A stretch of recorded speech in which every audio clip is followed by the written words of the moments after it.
Sucesso não ocorre por acaso. É simples, mas não é fácil. O que eu vou discutir com você hoje é a diferença que faz a diferença entre um indivíduo bem-sucedido e um indivíduo que batalha e não consegue o que quer na vida. Para fazermos isso, eu vou começar definindo o que é sucesso. Sucesso é conseguir o que você quer, o que é diferente de felicidade. Felicidade é querer o que você conseguiu. Para você ser feliz, você não precisa de mais nada. É só aceitar o que você tem. Isso não lhe impede de continuar almejando outras coisas na vida. Só que, infelizmente, as pessoas, de um modo geral, confundem sucesso com felicidade. E a história vai mais ou menos assim. Quando eu crescer, quando eu passar no vestibular, quando eu me casar, quando eu me divorciar. E o indivíduo passa pela vida igual um gato passa por um telhado de zinco quente. Só sente o calorzinho. Nesse programa, eu não vou lhe ensinar a ser feliz. É só você aceitar o que você tem. Mas eu vou lhe ensinar como conseguir o que você quer. E isto é uma ciência. Do mesmo modo que você aprende física, do mesmo modo que você aprende química, você aprende a ser bem-sucedido na vida. Para ser bem-sucedido na vida é muito fácil. É fazer o que precisa ser feito. Então nós vamos fazer o seguinte, nós vamos analisar aqueles indivíduos bem-sucedidos e descobrir quais as características desses indivíduos que fazem a diferença. E vamos incorporar isso no seu cérebro. E com isso você terá a chance também de ser bem-sucedido. Viveu nos Estados Unidos um indivíduo de nome Andrew Carnegie. O senhor Andrew Carnegie nasceu na Escócia. Ele era, na época dele, provavelmente o homem mais rico do mundo. Ele trabalhava no mundo do aço. Um dia, Andrew Carnegie, em uma das suas reflexões, ele teve um insight. Ele teve uma ideia. Ele disse, um dia eu vou morrer como todos nós morremos. Eu vou deixar muito dinheiro para o mundo, como de fato ele deixou. Ele deixou o dinheiro que construiu o Carnegie Hall em Manhattan, em Nova York. Ele deixou o dinheiro por construir a Carnegie Mellon University nos Estados Unidos. Mas ele disse, eu gostaria de deixar mais do que dinheiro. Eu gostaria de deixar essa habilidade que eu tenho, de tudo que eu coloco a mão, vira ouro.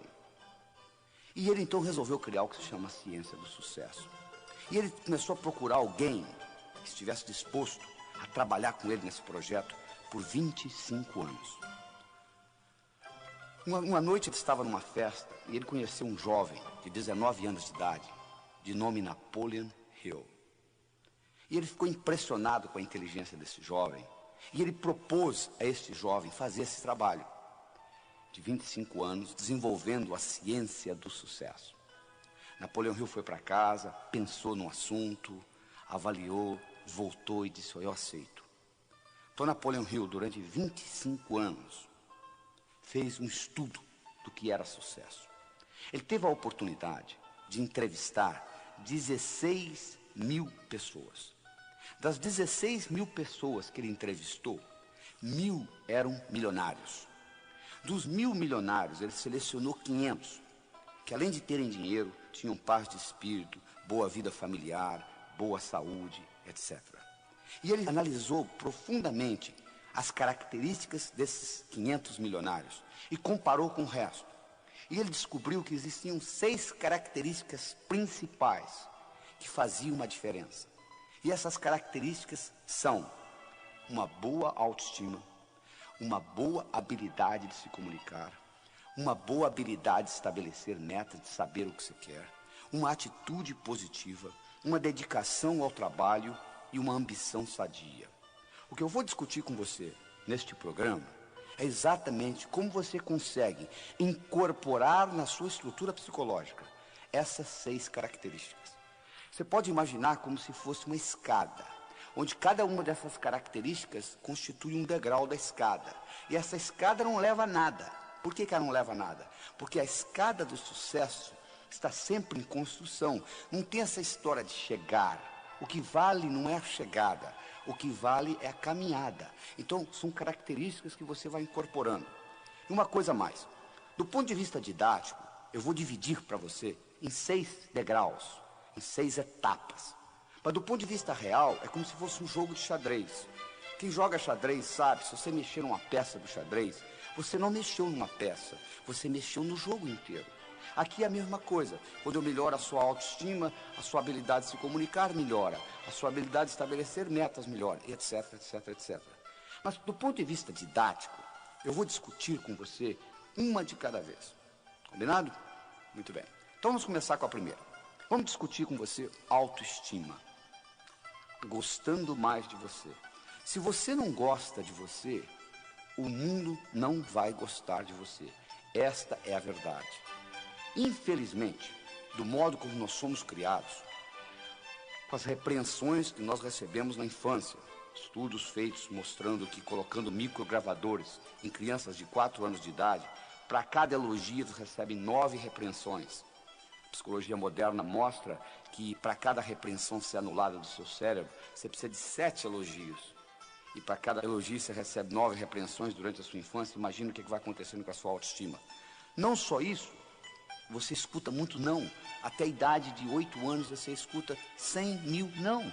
Não faça isso, não faça aquilo, não faça aquilo, não faça aquilo. Que às vezes naquela época é importante, mas que depois, mais tarde, não tem significado nenhum. Mas você carrega aquilo com você. Conclusão, você chega à idade adulta com a autoestima lesada. Como você tem que continuar vivendo, o que você faz? Você arruma um mecanismo de compensação. Você cria uma máscara. Só que toda compensação traz deformação. Então você termina deformado psicologicamente de uma forma ou de outra. Então o que nós mostramos que a primeira coisa que você tem que fazer é aprender a gostar de você. Você tem que melhorar a sua autoestima. O seu desempenho nunca será maior do que a sua autoimagem. Então, à medida que você melhora a sua autoimagem, você melhora o seu desempenho, tanto pessoal quanto profissional. O bonito disso tudo é que essa autoestima, ela foi codificada no seu cérebro linguisticamente. E do mesmo modo que ela foi codificada linguisticamente, ela pode ser descodificada linguisticamente. Ou seja, você não precisa morrer com a autoestima que você tem, você pode melhorá-la. E você melhora essa autoestima entendendo como que essa autoestima é estruturada em você. O cérebro tem 10 bilhões de células, 100 trilhões de conexões nervosas. E é dividido basicamente em 2 partes, esquerda e direita. O cérebro esquerdo tem funções diferentes do cérebro direito.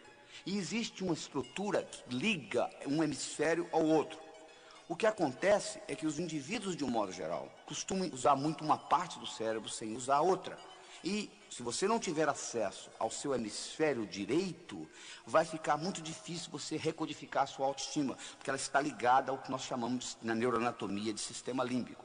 Então eu vou mostrar para você como que você entra nesse hemisfério direito e você consegue melhorar a sua autoestima. Um passarinho para voar precisa de 2 asas. Você nunca vai ver um passarinho voando com a asa só. O indivíduo, para ser bem sucedido, ele tem que aprender a trabalhar com as 2 partes do cérebro, o hemisfério esquerdo e o hemisfério direito.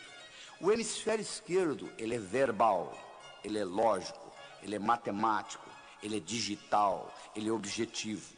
O hemisfério direito, ele é holístico, ele é não verbal, ele é emocional, ele é global.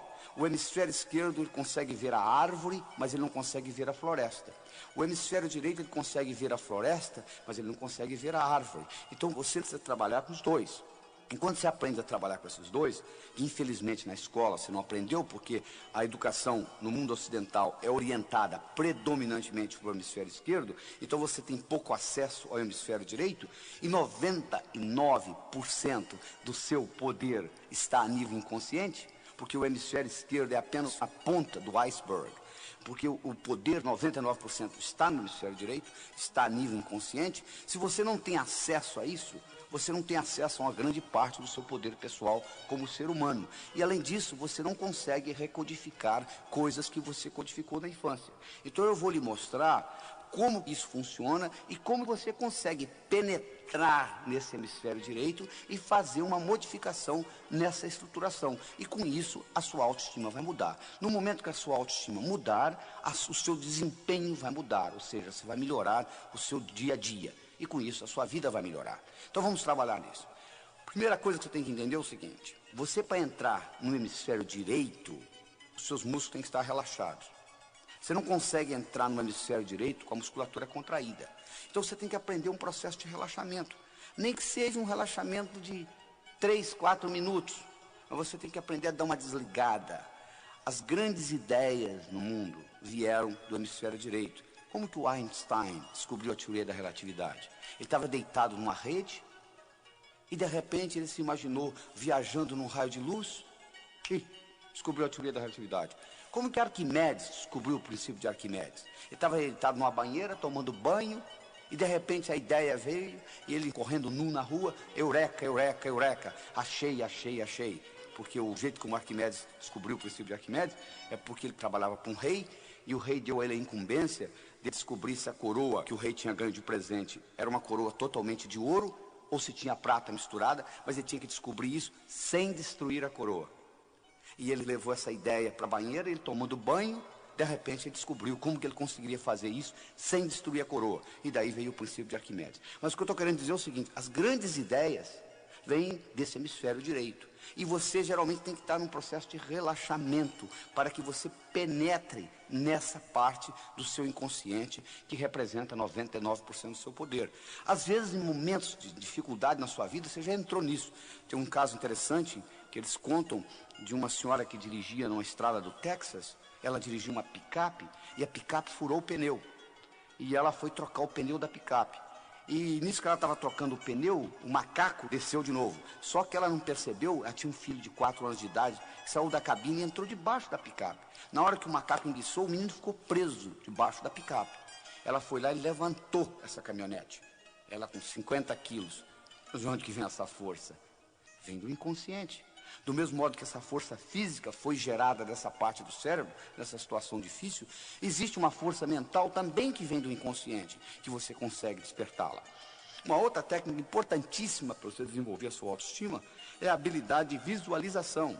Você ter essa habilidade de visualizar as coisas. Uma visualização bem feita, o cérebro não sabe se aquilo realmente aconteceu ou você só pensou. Eles fizeram um estudo na Universidade de Yale, no estado de Connecticut, nos Estados Unidos, onde eles pegaram um grupo de 30 estudantes, dividiram em 3 grupos, A, B, C, mas antes de dividir em grupos, eles pegaram os 30 estudantes, deram 10 balas, uma pistola para cada um, colocaram um alvo e cada um deu 10 tiros. E eles marcaram o placar. Depois, aleatoriamente, eles dividiram os estudantes em 3 grupos, A, B e C.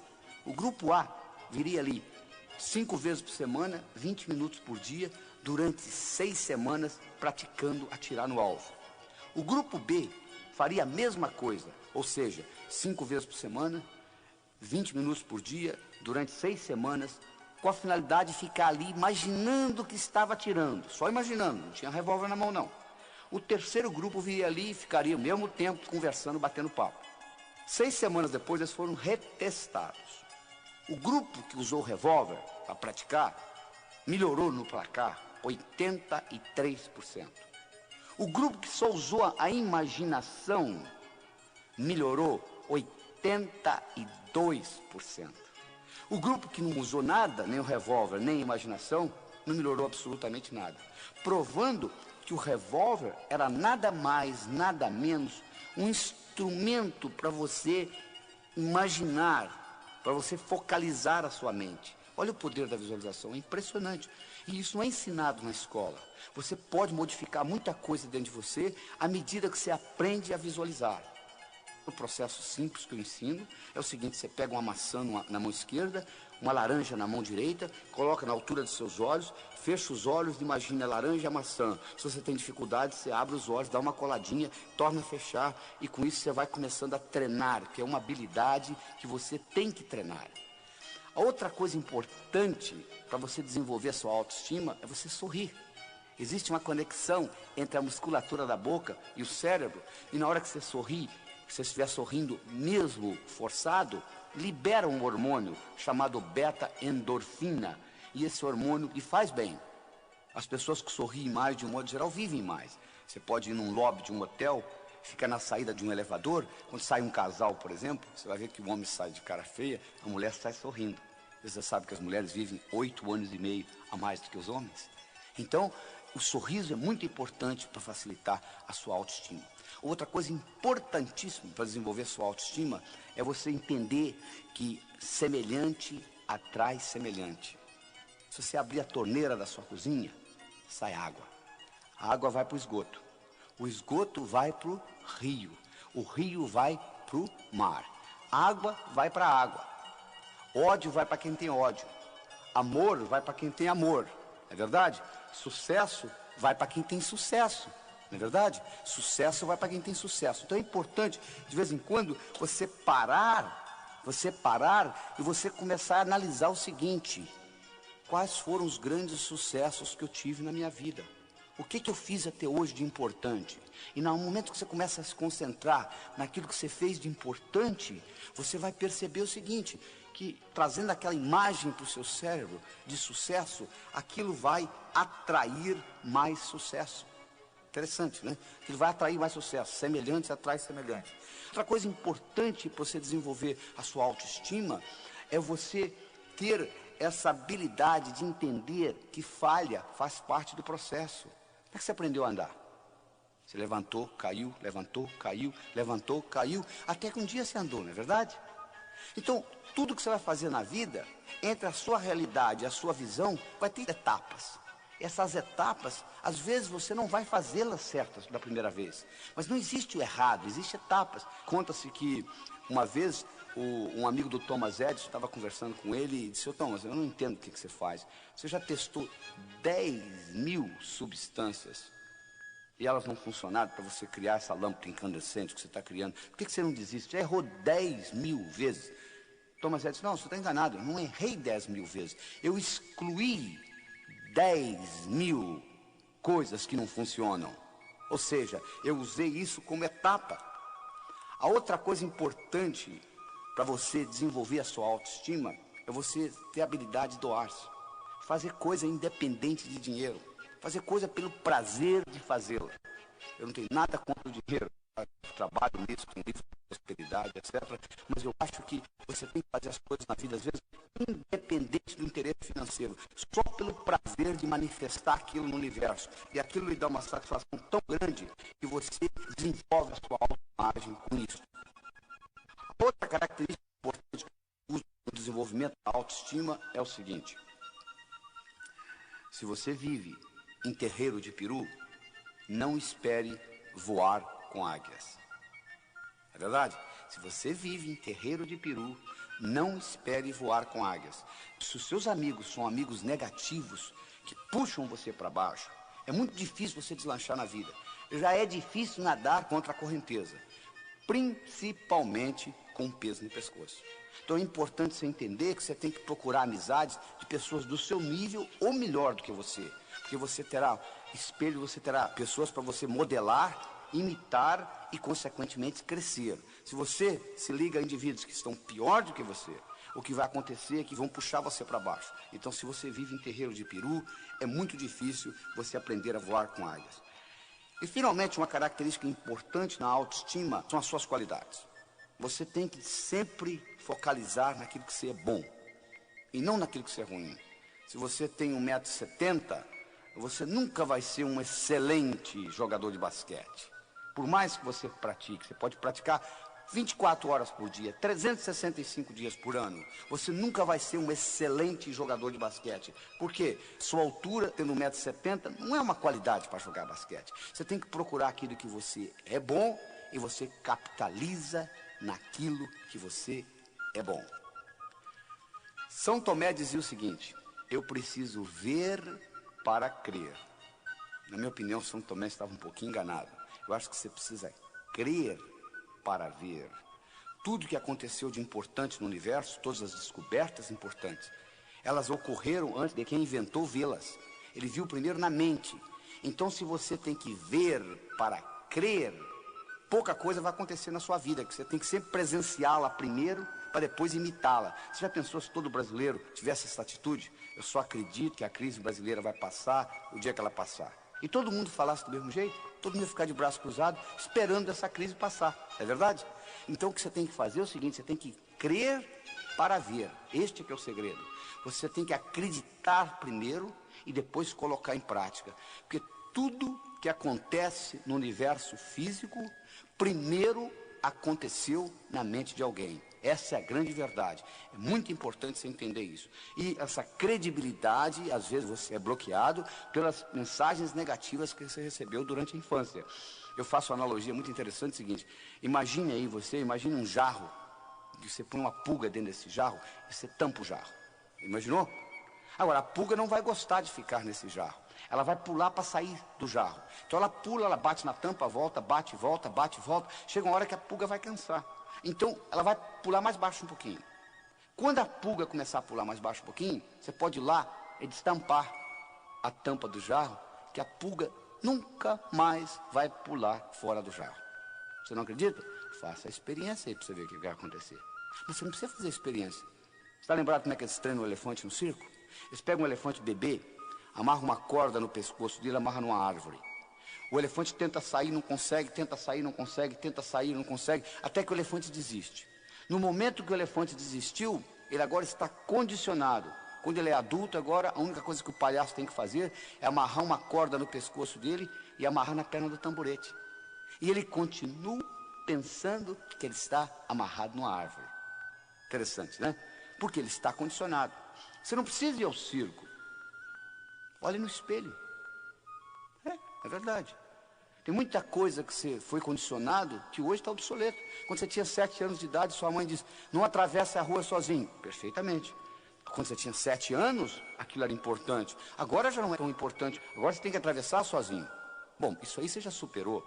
Mas existem muitas outras crenças, muitas outras limitações que foram impostas pelos seus pais em você, com a melhor das intenções, que estão lhe bloqueando, estão bloqueando essa sua habilidade de crer para ver. É isso que você tem que aprender a desenvolver, porque o seu cérebro trabalha ciberneticamente. O que é isso? Para quem não sabe o que é cibernética, cibernética é a disciplina que estuda sistemas autônomos. Se você coloca um termostato no ar-condicionado de uma sala, e vamos supor que você coloque 22 graus Celsius, a temperatura da sala vai ficar mais ou menos em torno de 22 graus Celsius, independente da temperatura lá fora. E como que isso vai ser feito? Vai ter um sensor que vai detectar a temperatura da sala e vai dizer o ar-condicionado para ligar ou desligar. Então, quando eu coloco um termostato no ar-condicionado de uma sala, eu coloquei inteligência numa máquina. O ar-condicionado passa a pensar em ligar e desligar independente da minha interferência. O seu cérebro funciona do mesmo jeito. Você tem termostatos. Você tem um termostato para dinheiro. Você tem um termostato para saúde. Você tem um termostato para amizades. Você tem um termostato para vida profissional. Você tem um termostato para vida familiar. E você vai obter no seu dia a dia mais ou menos aquilo que você tem no seu termostato. Você quer mudar o seu dia a dia? Mude o seu termostato. Eu tenho uma história interessante do indivíduo, uma história verdadeira nos Estados Unidos. O indivíduo era um corretor de imóveis. Ele vendia imóveis.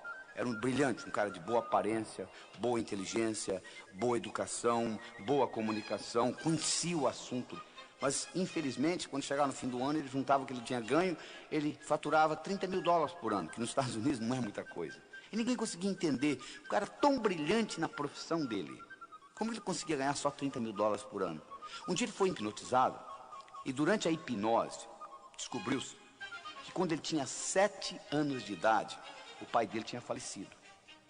E a companhia para a qual o pai trabalhava teve uma festa, uma cerimônia, onde ele e a mãe foram convidados. E nessa cerimônia, o presidente da companhia fez um discurso e homenageou o falecido pai dele, dizendo o quanto tinha sido trabalhador, honesto, dedicado. E chamou ele e a mãe ao palco e deu para eles um envelope. E a mãe abriu o envelope e dentro do envelope tinha um cheque de $30 mil, que correspondia ao seguro de vida do pai. E aquele menino com 7 anos de idade, olhando aquilo, fez a seguinte decisão: um homem honesto, trabalhador, decidido, vale $30 mil por ano. Só que ele completou por ano. Agora, na idade adulta, ele agora trabalhando, ele faturava $30 mil por ano. Trazido de volta da hipnose. E usando essa tecnologia que eu estou discutindo aqui com vocês, ele reestruturou essa crença. Ele modificou essa percepção de realidade.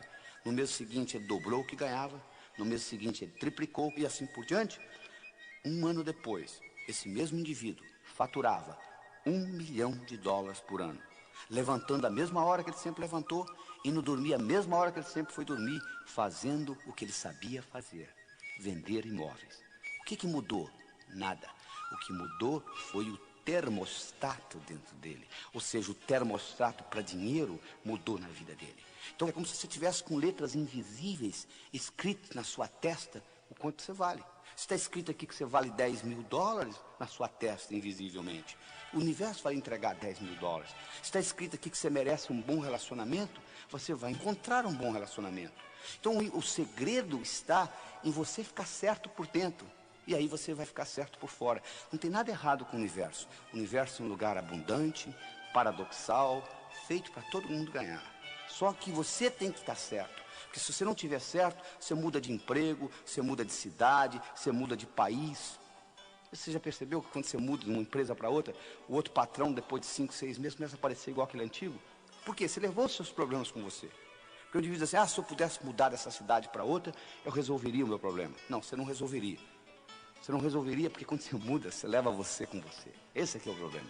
Se você pudesse deixar você na outra cidade, mas você leva você com você e os seus problemas são internos, então eles serão manifestados na outra cidade, de uma forma diferente, com faces diferentes, com ambientes diferentes, mas serão manifestados. Este é o grande problema. Então o que você tem que entender, você tem que reestruturar de dentro para fora.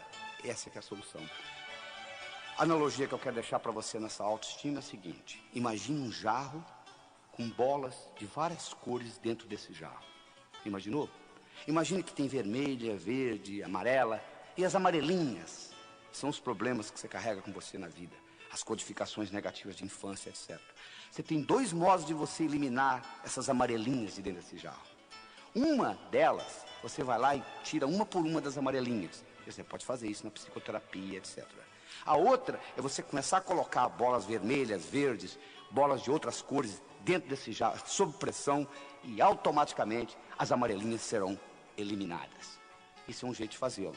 Então comece a fazer planos, comece a estudar o que você quer fazer diferente, comece a valorizar mais o seu trabalho, valorizar mais a sua autoimagem, e com isso você vai notar que à medida que a sua autoimagem melhora, o seu desempenho melhora.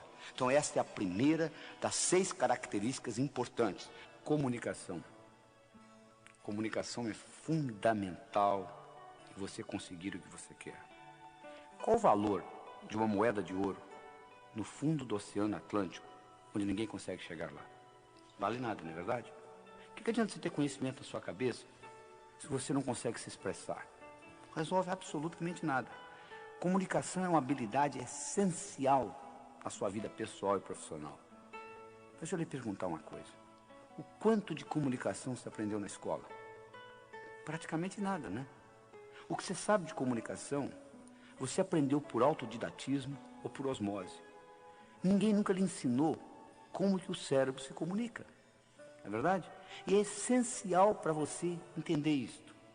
Então nós vamos discutir com você como que você consegue aumentar o que eu chamo a sua inteligência interpessoal.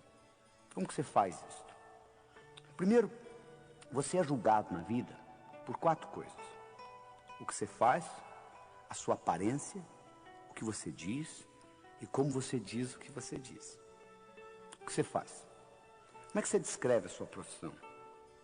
Se você não valorizar o que você faz, o mundo não vai valorizar, isso eu posso lhe garantir. Às vezes o sujeito reclama assim, porque o meu patrão não me dá o valor que eu mereço.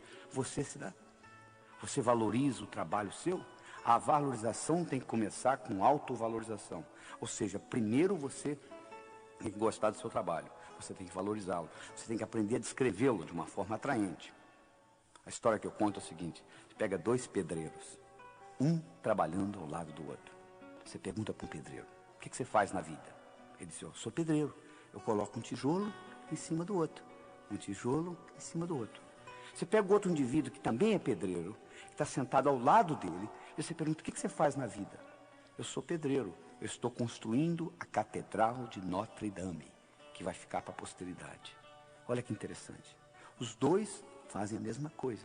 Colocam um tijolo em cima do outro. Um está vendo a profissão dele como colocar um tijolo em cima do outro.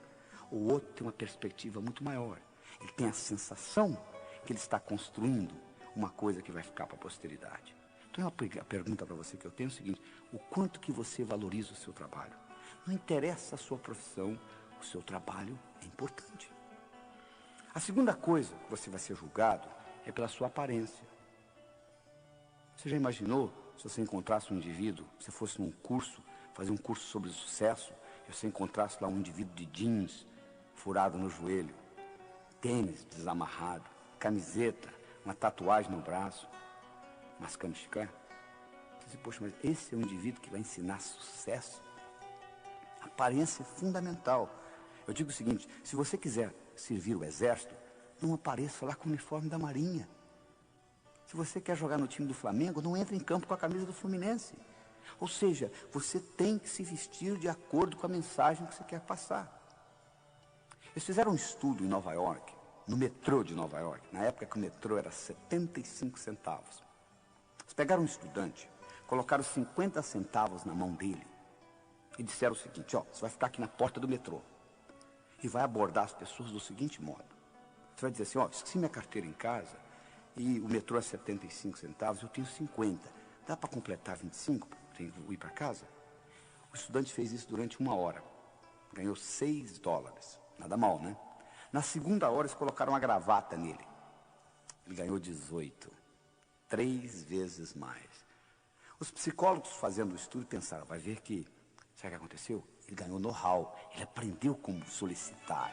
Por isso que ele conseguiu mais na segunda hora do que na primeira. Aí o outro disse: não, mas deve ser por causa da gravata. Não é, vamos tirar a dúvida. No dia seguinte, eles fizeram o inverso. A primeira hora, o estudante ficou de gravata. A segunda hora, ele ficou sem gravata. Aí na primeira hora, ele ganhou 3 vezes mais do que a segunda. Além disso, não só ele ganhou mais, teve gente que deu dinheiro para ele para comprar o jornal, sem ele pedir. Olha que interessante. Isso é só para mostrar o valor da aparência. Por exemplo, nos Estados Unidos, mais do que no Brasil, o valor de você estar de gravata é importantíssimo. Então, se você quer servir exército, não apareça lá com o uniforme da Marinha. É importante você cuidar da sua aparência.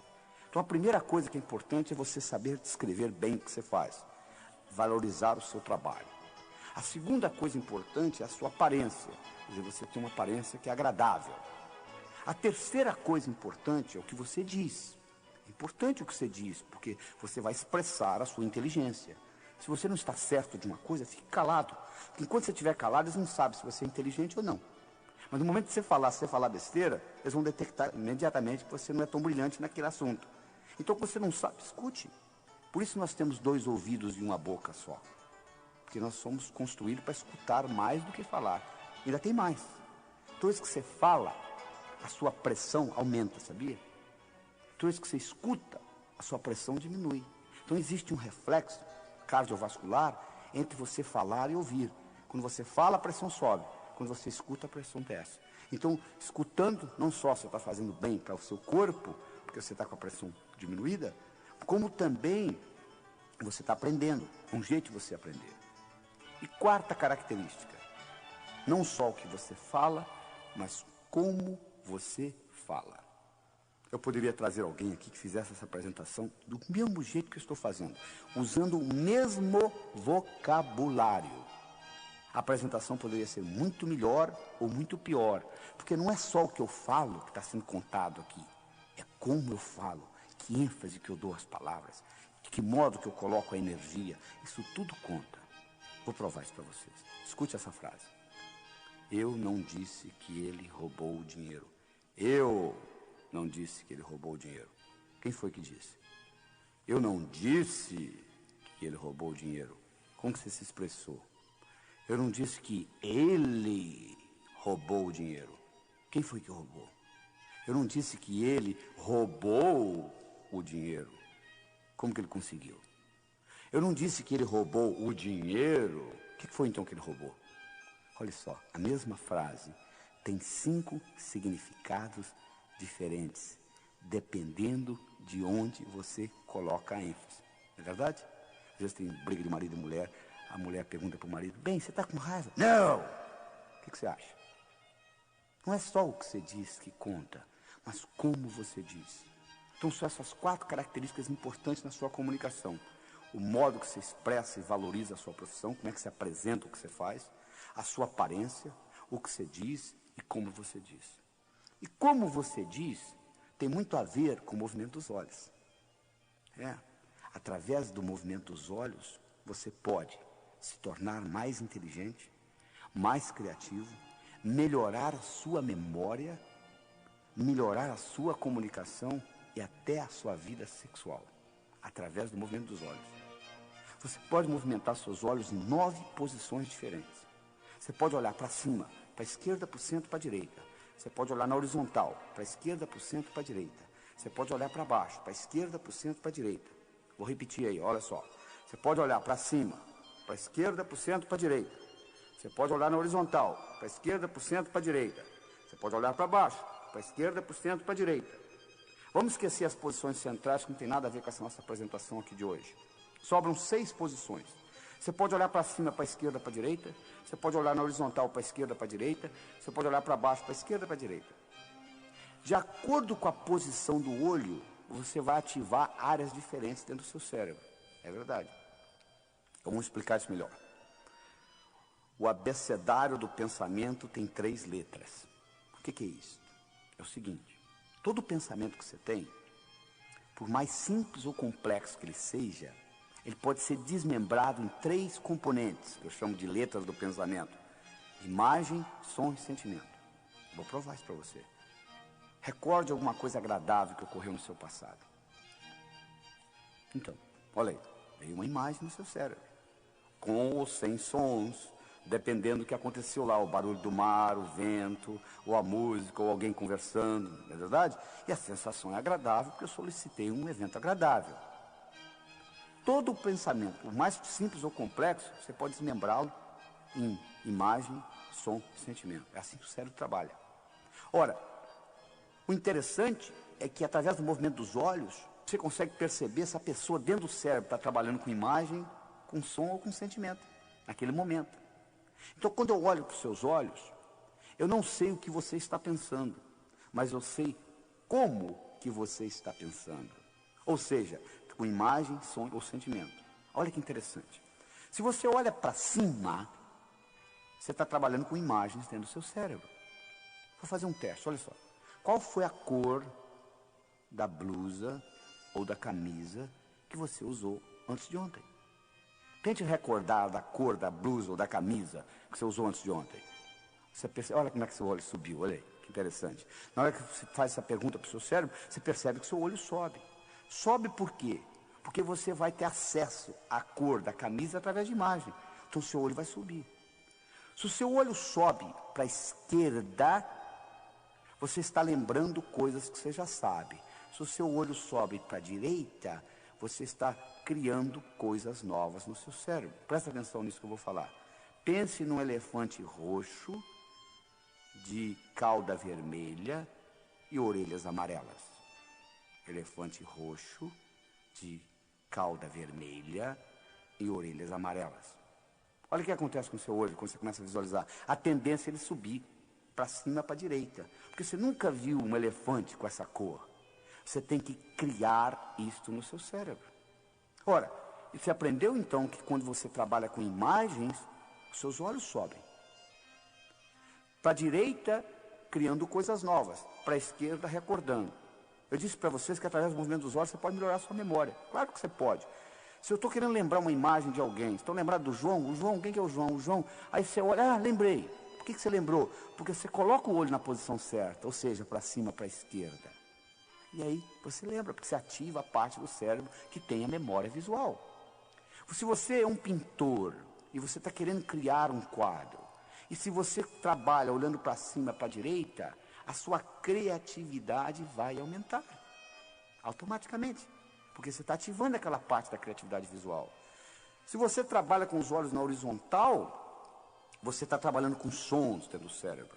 Se você olha na horizontal para a direita, você está criando novos sons. Se você é um compositor, você está sentado no piano e você quer aumentar a sua criatividade, como compositor, você trabalhando, olhando na horizontal para a direita, facilita o processo. Se você está lembrando da face do indivíduo, mas esqueceu o nome, esqueceu, de repente você lembra, é só você colocar os olhos na horizontal para a esquerda, que você vai lembrar. Se você olha para baixo, para a esquerda, você está conversando com você mesmo, essa voz aí que está, que voz? Essa que está perguntando que voz? Está aí atrás da cabeça, fazendo comentários daquilo que eu vou falando. Se você olha para baixo, para a direita, você tem sensações do corpo e sensações de emoções. Então eu estou mostrando que através do movimento dos olhos, você consegue ter a melhor ideia do que está acontecendo dentro do cérebro. Ora, se eu estou conversando com você, e eu percebo que seus olhos subiram, eu não sei o que você está pensando, mas eu sei como que você está pensando, usando imagens. Se agora eu uso a minha palavra para encaixar nisto, e eu falo assim, você está vendo o que eu estou falando? Quando eu coloquei a palavra vendo, e o seu canal visual está aberto, essa palavra encaixa direitinho. É a mesma coisa que está entrando raios de televisão onde você está, mas você não está conseguindo captá-los porque você não está com o receptor ligado. No momento que você ligar naquele canal, você pega. Ora, se eu encontrei o canal aberto e eu solto a palavra vendo, isso tem um impacto no seu cérebro muito maior que se eu tivesse soltado uma palavra auditiva. E a partir daí, eu começo a me tornar um melhor comunicador. Isso nós vamos discutir no outro programa, numa outra fita da comunicação global, aumentando sua inteligência interpessoal, onde nós vamos mostrar em mais detalhes como que se aumenta isso. Mas o que eu quero mostrar aqui é que para você ser bem sucedido, você tem que melhorar a sua habilidade de se comunicar. E isso não foi ensinado na escola, entende? O que você aprendeu de comunicação, você aprendeu por intuição, por osmose, copiando os outros. Mas o que eu estou lhe mostrando aqui é que o cérebro tem um mecanismo de se comunicar. E no momento que você aprende isso, a sua habilidade, o seu poder pessoal aumenta e o que você tem para conseguir na vida muda. Então é muito importante você entender que comunicação é fundamental, é essencial.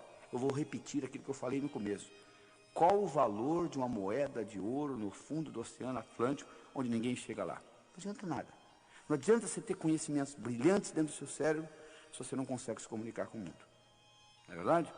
Então é isso que está aí. Então nós já discutimos duas coisas. Duas características que fazem a diferença, não é isso?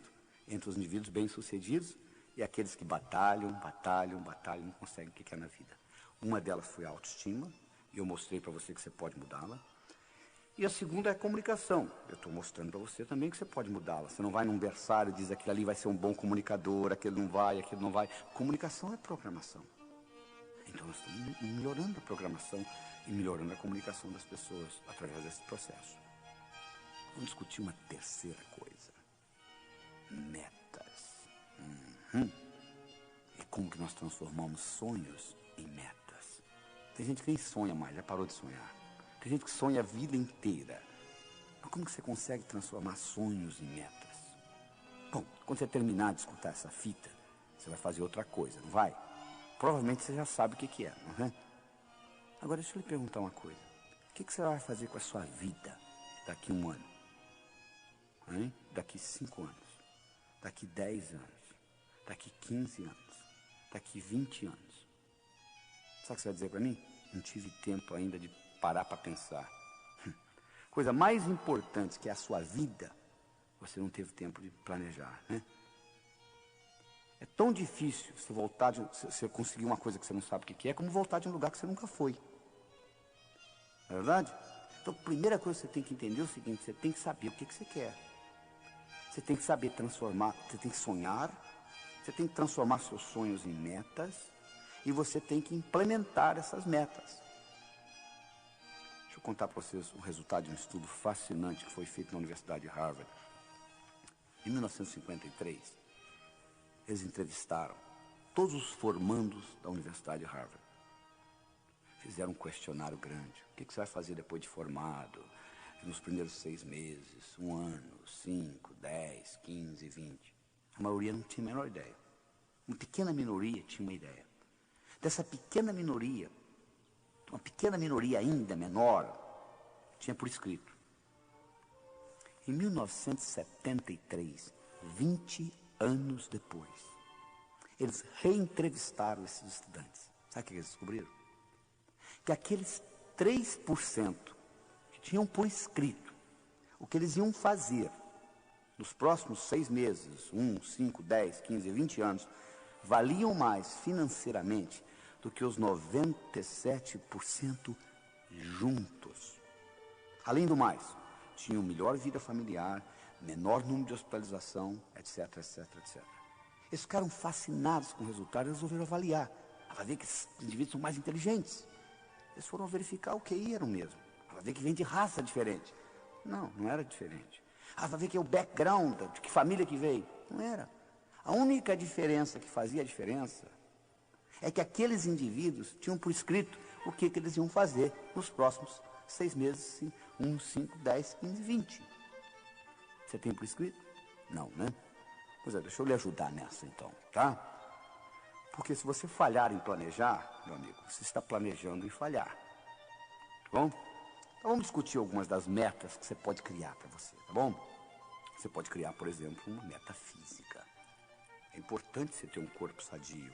Isso é fundamental na sua vida. Porque a mente não está só dentro do cérebro. A mente está no corpo inteiro. Não tem jeito de você ter uma mente sadia com um corpo doente. Então é importante você ter meta física. Mas tem gente que só tem meta física. Você viu um indivíduo que faz 8 horas de musculação e fica com um físico enorme andando na rua. E quando chega aos 50 anos entra em profunda depressão porque a musculatura começa a atrofiar. Ou seja, eles colocaram o ego todo no músculo. É importante você ter um corpo sadio? Mas você não pode colocar todos os seus ovos na mesma cesta. Porque alguém vem, carrega a cesta e leva. Então, é importante você ter meta física. Claro que é, mas não é só meta física que você tem que concentrar. É importante você ter meta financeira? Claro. Nós vivemos num mundo material. Dinheiro só não é importante para quem não precisa. Porque você precisando, ele é importante. É importante você ter dinheiro. Porque aí você vai se preocupar com coisas mais importantes na vida. Mas enquanto você não tiver dinheiro, dinheiro vai ser uma coisa importante para você. É importante você ter meta financeira. Mas você já percebeu que tem gente que só tem meta financeira? É capaz de matar os outros para ganhar dinheiro? Então, é um desequilíbrio. A terceira coisa importante é, tem gente que só tem meta espiritual. É importante você ter meta espiritual? Claro que é. Nós vivemos num mundo material. Eu tenho pessoas que vêm aos meus cursos assim, doutor Laí, o senhor ensina viagem astral? Eu falo, meu amigo, você não aprendeu ainda a viver aqui? Como é que você quer viajar? Primeiro aprenda a viver o que você vem fazer aqui.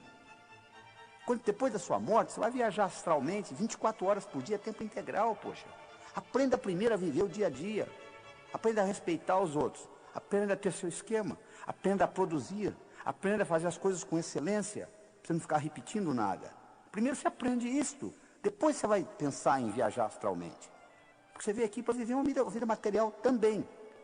Você não pode só ficar com metas espirituais. Tem gente que só tem meta social. Qual é a próxima festa que eu vou? Qual é a próxima festa? Qual é a próxima festa?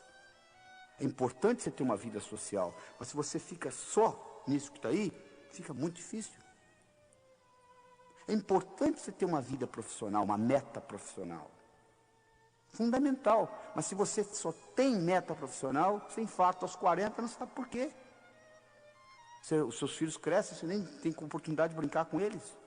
Então você tem que equilibrar tudo isso. É importante você ter uma meta familiar. Nossos filhos são muito importantes. Tão importantes quanto a gente. Nem mais, nem menos. Importante você entender isso. Nos Estados Unidos existe uma síndrome chamada síndrome do ninho vazio. O que é isso? É a mãe de família que se dedica a vida inteira aos filhos. Faz mais nada, só se dedicando aos filhos. Os filhos crescem, vão embora como nós fomos, e elas entram em profunda depressão. Por quê? Colocaram todos os ovos numa mesma cesta. A cesta foi embora. É importante você ter uma meta familiar? Mas faça outras coisas além de cuidar de filhos. Porque os filhos vão crescer, vão embora. E você vai ficar. Então é importante que você tenha outras atividades, outros interesses na vida. Fundamental que você entenda isso. Fundamental. A outra meta que você tem que equilibrar é a meta mental. Tem gente que eu conheço que conhece a enciclopédia britânica de capa a capa. Você pergunta, você fez alguma coisa com esse conhecimento? Por enquanto, nada. O que adianta, então? Sir Francis Bacon dizia, conhecimento é poder, Na minha opinião, ele estava enganado. Conhecimento é poder em potencial. Conhecimento só se torna poder quando passa do campo do pensar para o campo do agir. É importante você ter meta mental? É. Mas só planejar não adianta. Você tem que colocar em prática. E para colocar em prática, um dos grandes segredos é o seguinte: como que eu transformo um sonho numa meta? Você, para transformar um sonho numa meta, a primeira coisa que você tem que fazer é colocar uma data. Tudo aquilo que você coloca na categoria de algum dia não vai acontecer. Aquele livro que você comprou há 4 anos atrás, que está lá na sua prateleira empoeirado, você diz assim: algum dia eu vou lê-lo. Já percebeu que você nunca achou tempo para lê-lo? Por quê? Você colocou na categoria de algum dia. O seu cérebro diz: tá bom, o dia que algum dia chegar, a gente lê. A gente vai ler. Mas acontece que não existe algum dia no calendário. Você quer que uma coisa ocorra na sua vida? Coloca uma data. Coloca uma data, porque na hora que você falasse assim: até o fim da semana que vem eu vou ler esse livro, o seu cérebro acharia tempo para ler o livro. Como você colocou na categoria de algum dia, não vai acontecer. Tem gente que diz assim: pois é, algum dia eu vou abrir a minha própria empresa. Coloque uma data. Coloque uma data nisto. Eu me lembro, em 1980, eu era diretor executivo da Ciba Geigy nos Estados Unidos. Em 1989, eu resolvi sair da companhia. Eu decidi que eu ia sair da companhia no dia 31 de dezembro de 1989. Dia 6 de julho, que era dia do meu aniversário, de 89, eu declarei internacionalmente para todas as companhias que eu viajava no mundo inteiro pela Ciba Geigy, eu declarei o seguinte: ó, no dia 31 de dezembro eu estarei saindo da companhia. E espalhei para todo mundo, para não ter jeito. Quando chegou o dia 31 de dezembro, eu não tinha escolha, eu tinha que sair mesmo, porque senão minha moral ia ficar muito baixa, porque eu tinha falado para todo mundo que eu ia sair. Eu determinei uma data, saí no dia 31 e criei minha própria companhia. Se eu tivesse dito: algum dia eu vou sair da companhia, eu estaria até hoje trabalhando para eles. Então é importante você aprender a transformar os seus sonhos em metas. Deixa eu lhe dar outras características importantes com relação a metas. Primeiro, meu amigo, a meta tem que ser sua. Por que você está estudando medicina? Porque o papai gosta. Então manda seu pai fazer o vestibular de medicina se ele gosta tanto. Você tem que fazer uma coisa que seja sua. Entende? Que você goste. A segunda coisa, você tem que estar comprometido, nem envolvido não, é comprometido. As pessoas chegam para mim e dizem assim: como é que faz para ter sucesso como o senhor tem? Eu falo: sucesso é muito fácil, é só fazer o que precisa ser feito. É que as pessoas não estão dispostas a fazer o que precisa ser feito. Aí não acontece nada. Nada ocorre na sua vida sem a sua participação. É muito fácil ser bem-sucedido na vida, é só fazer o que precisa ser feito. Você tem que estar comprometido. Existe uma grande diferença entre comprometimento e envolvimento. Hoje de manhã, no café da manhã, eu tive presunto com ovos. A galinha que botou os ovos estava envolvida no meu café da manhã. O porco estava comprometido. Ele deu a vida pelo presunto. Vocês entenderam a diferença? Ou seja, quando você está comprometido com a sua meta, você sabe o que vai acontecer. Não interessa os obstáculos, você vai vencê-los. Sua meta tem que ser grande, meu amigo. Você tem que mirar na lua. Porque se você errar, você não vai estar entre as estrelas. Faça metas grandes. Quando você contar para os seus amigos, eles não acreditam. E tá bom. Quando eu mudei para os Estados Unidos em 1976, falei para um amigo meu: em 3 anos eu vou ensinar cardiologia para americano. Ele riu de mim e disse: como é que pode? Você está vindo lá do Brasil, vai ensinar cardiologia para americano? Sabe quanto tempo levou? 8 meses. Eu dei a minha primeira apresentação em Washington, D.C. para 400 cardiologistas. Quando eu contei para o meu amigo que eu ia ensinar cardiologia para americano, ele riu. Eu sabia que o tamanho estava bom, não precisava aumentar. Se ele acreditasse, eu teria que aumentar. Você tem que fazer a meta grande. Como eu disse, você tem que mirar na lua, porque se você errar, você ainda vai estar entre as estrelas. Você tem que fazer metas a longo prazo. 5, 10, 15, 20 anos. Porque se você fizer meta a longo prazo, seu chefe lhe der uma bronca amanhã de manhã, não vai estragar seu dia. Você diz: não, estou interessado para frente. Isso aqui é apenas uma etapa para chegar lá.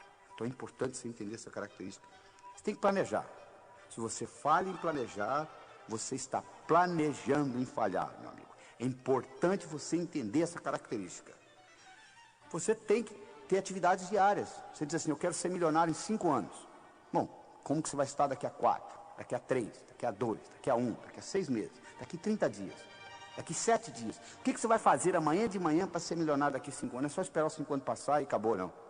Você tem que dividir as suas metas. E o bacana é quando você corta elas em pedacinhos, é como comer um salame. Você não come um salame inteiro, mas se eu cortar fatia por fatia com uma cervejinha, você acaba comendo o salame todo. As metas são a mesma coisa, se você vê-las como um todo, elas assustam. Mas se você quebrá-las em pedacinhos, muito importante. É também importante você descobrir onde você está, com relação à sua meta. Você liga para mim e fala assim, doutor Laí, como que eu chego a São Paulo? Eu lhe pergunto, onde você está? Ah, não sei. Então, se eu me desculpar, eu não posso lhe orientar. Porque se você estiver ao norte, eu vou lhe falar para dirigir sul. Se eu estiver ao sul, eu vou lhe falar para dirigir norte. Mas se você disser para mim, eu não sei. Eu me lembro de um caso de um americano, eu estava dando um curso, um americano falou assim, eu quero $50 mil na minha conta até o fim do ano. Eu falei, perfeito, é específico, tem data. Quanto você tem? Ele disse, não sei. Poucos dias depois ele me ligou, ele disse, você não vai acreditar, doutor, eu dei uma checada nas minhas contas todas, somei. Você sabe quanto que eu tenho no banco? $55 mil. Engraçado, né? Você estava pedindo uma coisa que você já tinha, né? Tem muita gente que faz isso na vida. Ah, se eu tivesse talento. O que você acha que é talento, meu amigo? Você acha que o pianista senta lá e começa a tocar piano? Talento é resistência na musculatura glútea. É sentar lá e praticar. Porque quanto mais você pratica, mais sortudo você fica. Então é importante você entender isso. Se você não sabe o que você quer, é muito difícil você conseguir as coisas. Tá bom? Até lá.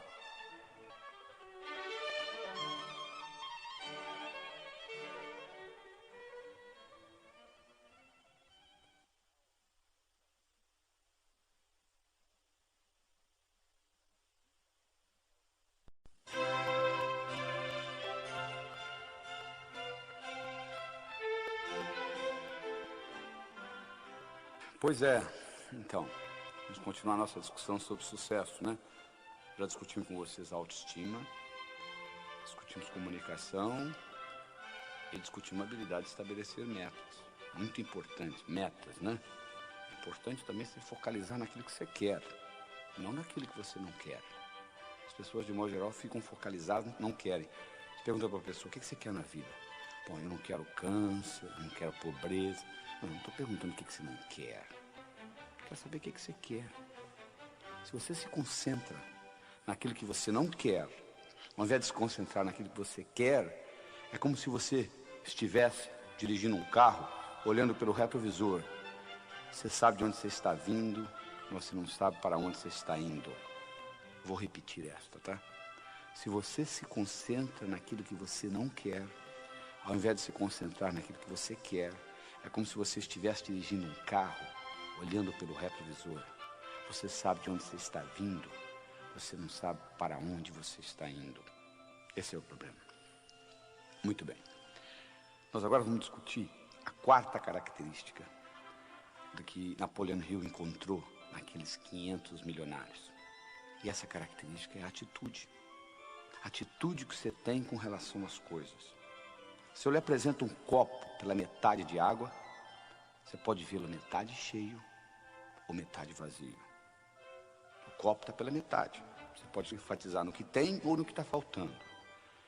Os indivíduos bem-sucedidos, de um modo geral, eles têm a tendência de ter o foco naquilo que tem, não naquilo que está faltando. Ou seja, eles têm uma atitude positiva. Para você entender isso bem, você tem que entender que o que conta não é o que acontece, mas sim como você responde ao que acontece. Isso é que conta. É importante você entender isso. Deixa eu dar um exemplo pessoal meu, para você entender melhor. Meu pai faleceu quando eu tinha 16 anos de idade. Ele faleceu no dia 12 de abril. Eu tenho uma filha de 11 anos, de nome Cristine, e ela nasceu no dia 12 de abril. E eu ficava naquele dilema, quando chegava o dia de aniversário dela, eu ficava naquele dilema. Eu devo ficar triste, porque é aniversário de morte do meu pai, ou devo ficar alegre, porque é aniversário de nascimento da minha filha? Eu tinha aquele dilema comigo. Um dia eu voltando do cinema com a mãe dela, e ela me perguntou, quando foi? Que mês que seu pai faleceu? Eu falei, abril. Que dia? 12. Falei, não é interessante? O seu pai faleceu no mesmo dia que a Cristina nasceu? Você nunca tinha falado isso? Falei, é. Foi interessante. Você perdeu uma pessoa que você gostava tanto, e Deus lhe entregou de volta uma pessoa que você ama tanto. Na mesma data, 12 de abril. Pum! Alguma coisa aconteceu no meu cérebro. A data não mudou. Meu pai continuou falecendo no dia 12 de abril, minha filha continuou nascendo no dia 12 de abril. Mas o modo como eu passei a interpretar o aniversário dela mudou totalmente. Então, o que conta na sua vida não é o que acontece, mas sim como você responde ao que acontece. E para você entender isso melhor, eu vou introduzir uma nova palavra no seu vocabulário. É a palavra paradigma. O que é paradigma? Paradigma é o modo como nós percebemos o mundo. É a água para o peixe. O paradigma nos explica que nós estamos dentro de uma borda e como nós somos bem-sucedidos nesses limites. Vou dar um exemplo. Se você é do sexo masculino e você vai numa piscina um domingo de manhã e tira a sua camisa, não tem nada demais você mostrar o mamilo, porque você é do sexo masculino. Mas uma pessoa do sexo feminino e você vai numa piscina no domingo de manhã, você tira o sutiã e fica topless, vai ser um absurdo. Como que pode? Mas qual o problema? Por que o mamilo masculino pode ser mostrado e o mamilo feminino não pode? Se você vai na floresta amazônica, uma índia daquela está com o mamilo de fora, nem sabe o que é isso. É o paradigma.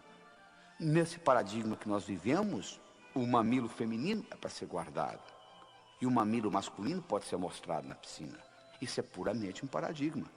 Eu me lembro quando eu trabalhava no hospital de Methodist, em Houston, eu atendi uma princesa da Arábia Saudita, ela tinha uma cardiopatia congênita, eu fui médico dela por várias semanas, e durante todas essas semanas, ela não me permitiu ver o rosto dela. Ela ficava com o rosto tampado. Por quê? Lá no país dela, o paradigma é cobrir a face. Isso é que é importante, porque era o paradigma, então ela não mostrava. Então você tem que entender o seguinte, que você vive por normas, regras, atitudes, e que essas normas, essas regras podem ser mudadas. E no momento que você muda o paradigma, você muda o significado da coisa. E outras coisas acontecem. Se você pegar um peixe que nunca saiu da água, o peixe, ele não sabe que tem água. Ele não sabe o que é não ser água. Porque ele sempre viveu na água. Então um peixe na água que nunca saiu da água não sabe que ele tem água. Ele vive na água, então faz parte dele. Nós vivemos em paradigmas. Se você vai, por exemplo, no Alasca, um esquimó visitando o outro, na primeira noite, ele oferece a mulher dele para o amigo que vem visitá-lo, para o anfitrião. Você vai na Arábia Saudita, uma mulher casada não pode olhar para o olho de outro homem, porque é adultério. Onde está certo? No Alasca ou na Arábia Saudita? Depende do paradigma. O que não dá certo é você sair do Alasca e querer usar esse paradigma na Arábia Saudita. Eles vão lhe cortar a mão e outras coisas. Então, o importante é você entender que você vive a sua vida em paradigmas. E quando um novo paradigma é apresentado, uma nova ideia é apresentada, ela primeiro aparece como ridícula. Isso é besteira, isso é coisa de louco. Você imaginou, por exemplo, quando a máquina de escrever apareceu? A secretária que era boa para escrever rapidamente, fazia taquigrafia, ela dizia para o patrão, mas que besteira, olha aí, para que máquina, olha como que eu faço isso rápido. Bom, a máquina foi evoluindo, passou na frente dela. Quando o Henry Ford lançou nos Estados Unidos o modelo T, aquele carrinho pretinho, os indivíduos que tinham carruagens, eles olhavam aquilo e diziam, não sei porque esse pessoal compra esses carros, olha aí, olha que coisa, a velocidade que isso anda aqui, eu na minha carruagem, eu ando muito mais rápido. Ora, no começo era assim, à medida que o tempo foi passando, a velocidade do carro foi aumentando, e chegou a um ponto que não dava mais. Não é verdade? Pois é, então isso é uma mudança de paradigma. Você tem que levar isso em consideração. Um indivíduo de nome Thomas Kuhn, K-U-H-N. Dr. Kuhn foi professor da Universidade de Harvard. E ele fez um estudo dos últimos 400 anos de ciência. E ele mostrou uma coisa fascinante. Ele mostrou que os próprios cientistas vivem em paradigmas. Que quando um cientista descobre um dado que não encaixa no paradigma dele, das duas uma, ou ele é incapaz de perceber o dado, ou ele manipula até encaixar no paradigma dele. Então ciência é nada mais, nada menos do que uma expressão de paradigmas. O Albert Einstein, Ele nunca usou a palavra paradigma. Ele tem uma frase famosa que ele diz o seguinte: os problemas importantes não podem ser resolvidos no mesmo nível de pensamento que eles foram criados. Olha que interessante. Os problemas importantes não podem ser resolvidos no mesmo nível de pensamento que eles foram criados. Ou seja, exige uma mudança de paradigma para que isso ocorra. Deixa eu mostrar para vocês um paradigma em ação. Você vai ter que ter uma boa habilidade de visualização para seguir o que eu vou falar. Imagine o seguinte: 3, 6, 9 pontos, dispostos como se fosse num quadrado, onde eles estão no canto, no meio, no outro canto do quadrado, em cima, no meio e embaixo. 3, 6, 9 pontos. Agora pega um lápis e com 4 linhas retas, tenta passar por esses pontos. Vê se você consegue. Só com 4 linhas retas, sem tirar o lápis do papel e sem passar pela mesma linha 2 vezes. Você vai ver que sempre sobra um, olha aí. Sempre sobra um, sempre sobra um. A não ser que você saia do quadrado. Que quadrado? Você que criou o quadrado. Se você vai lá embaixo, se você está tendo dificuldade em visualizar, você pode passar lá na livraria e abrir o Sucesso Não Ocorre Por Acaso, que eu tenho essa explicação lá no livro. Você vai ver o seguinte, que agora você consegue, interessante. Antes você não conseguia. De repente, quando você muda o paradigma, você consegue. Na vida é a mesma coisa. Às vezes você não está conseguindo fazer dentro do paradigma que você vive. Você muda o paradigma e isso ocorre. Então deixa eu lhe ensinar como é que você muda o paradigma. Vamos pegar o seguinte, vamos pegar uma coisa interessante. Vamos fazer uma hierarquia de ideias aqui, tá bom? Olha só. Pega a palavra transporte. Tá? Bom, transporte. Como é que você pode ter transporte? De carro, de navio, de avião, de trem. Não é verdade? Pega a palavra carro. Como é que você pode? Ó, você tem Volkswagen, você tem Ford, tem Chevrolet. Vamos pegar Ford. A Ford, você tem vários carros. Você tem Del Rey, você tem um carro chamado Taurus. Ó, pega o carro Taurus, por exemplo, que é o melhor carro que a Ford tem. Você pega o carro Taurus, você pode olhar a parte mecânica dele, você pode olhar a lataria e etc. Estão sentindo? Ó, transporte, carro, Ford, Taurus, lataria, etc. Deixa eu lhe perguntar uma coisa. Se eu fosse para lhe oferecer um emprego, o que você gostaria de ser chefe? Você gostaria de ser chefe da lataria do Taurus ou do Taurus como um todo? Você dizia, claro que eu quero ser chefe do Taurus como um todo. O que você gostaria de ser chefe do Taurus ou você gostaria de ser chefe da Ford? Ah, claro que é da Ford. O que você gostaria de ser chefe? Da Ford ou você gostaria de ser chefe de carros? Ah, claro que é de carros. Eu ia mandar na Ford, na Volkswagen, na BMW, etc. O que você gostaria de ser chefe?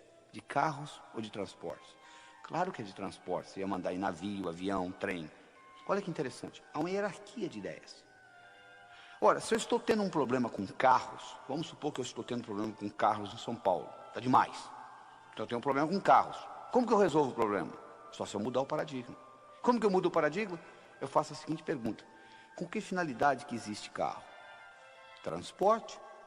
Olha, já mudei hierarquicamente para a coisa de cima, para o nível superior. Que outros exemplos eu tenho de transporte? O trem, metrô. Ah, metrô. Então vamos resolver o problema com o metrô. Olha, para eu colocar metrô em São Paulo, o que eu fiz? Eu peguei carros, eu subi hierarquicamente, eu vi a coisa de um ângulo diferente, eu fui acima no paradigma, eu desci pelo outro lado. Interessante. Será que isso me ajuda no dia a dia? Claro que ajuda. Observe esta. Você está brigando com a sua esposa, discutindo com ela sobre a educação dos seus filhos. E vocês estão naquela discussão ferrenha.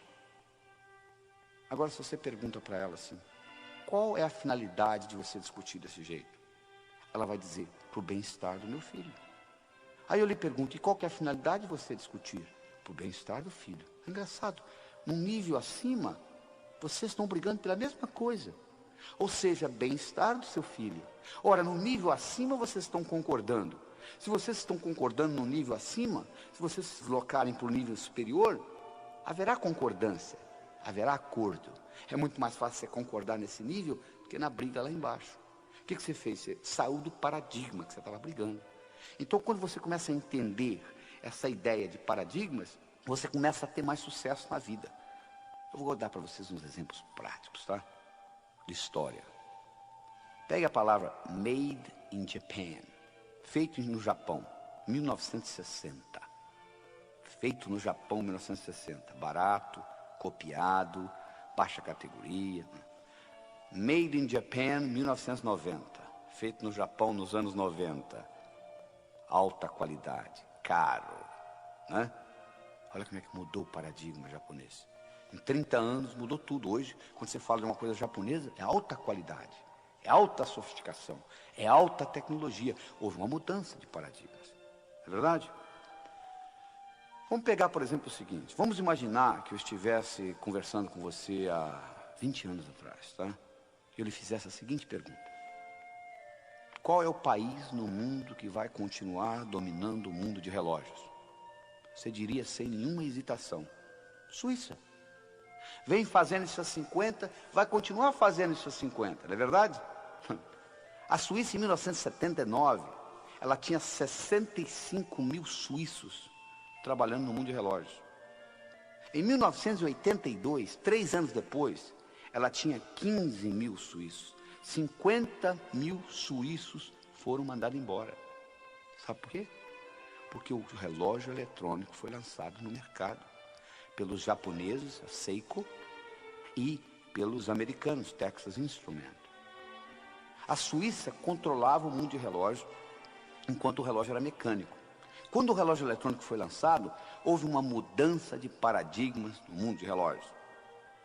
Sabe qual a ironia do destino? Sabe quem inventou o relógio eletrônico? Esse que você deve estar usando aí, que é usado a bateria, 99% das pessoas usam hoje. Sabe quem inventou o relógio eletrônico?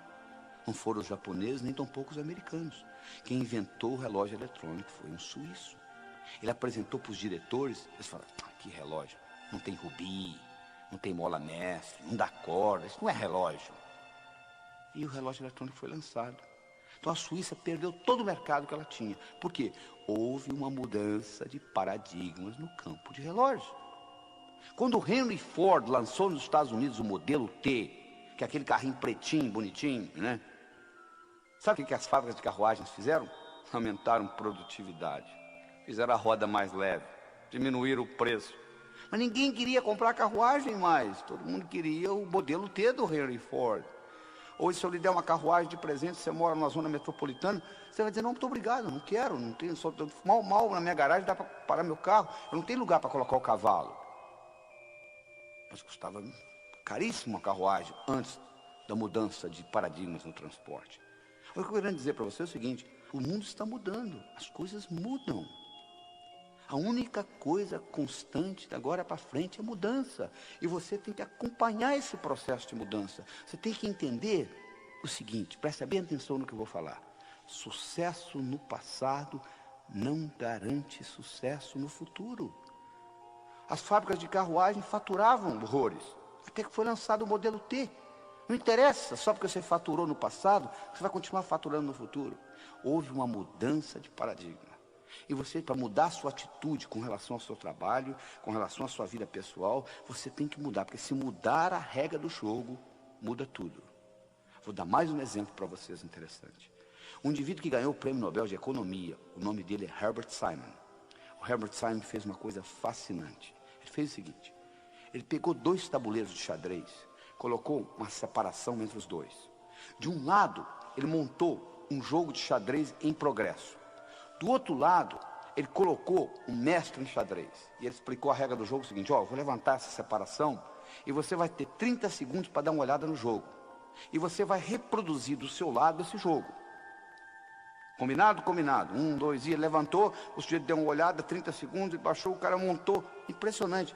Montava com uma precisão de até 80%. Eles pegaram indivíduos que sabiam mexer com as peças, mas não eram grandes jogadores de xadrez. Fizeram o mesmo estudo. Colocaram o indivíduo lá de lá e disse, vou levantar 30 segundos, dá uma olhada, reproduza no seu tabuleiro. Reproduzi-lo. Precisão, 30%. Quase que aleatório. Aí eles bolaram o seguinte, vamos fazer o seguinte, vamos criar um tabuleiro onde não tem um jogo de xadrez em progresso. Aleatoriamente, pelo computador, nós vamos colocar as peças, ou seja, vão ter 2 bispos na mesma diagonal, etc., que contradizem a regra do xadrez. Chamaram o mestre em xadrez de novo, colocaram de lá, 1, 2, e levantaram, fecharam. Chamaram o indivíduo que estava começando a jogar xadrez. Sabe quem ganhou dessa vez? O principiante. Por quê? Porque no momento que levantou a separação, o mestre xadrez, sabe o que ele fazia? Ele começou, mas como é que pode dois bispos na mesma diagonal? Quer dizer, ele se distraía com a história, todo aquele know-how que ele tinha do jogo de xadrez desapareceu, porque mudou a regra do jogo. Na sua vida, meu amigo, a regra do jogo está mudando toda hora. Se você é fixo, se você não tem jogo de cintura, se você não sabe se adaptar à mudança de mercado, à mudança de paradigma, você vai dançar, não tem jeito, você não vai conseguir ser bem sucedido. É importante que você entenda o seguinte: agora para frente, a única coisa constante é a mudança. Só para você ter uma ideia, o volume de informação no mundo dobra a cada 4 anos. A partir do ano 2000 vai dobrar a cada 20 meses.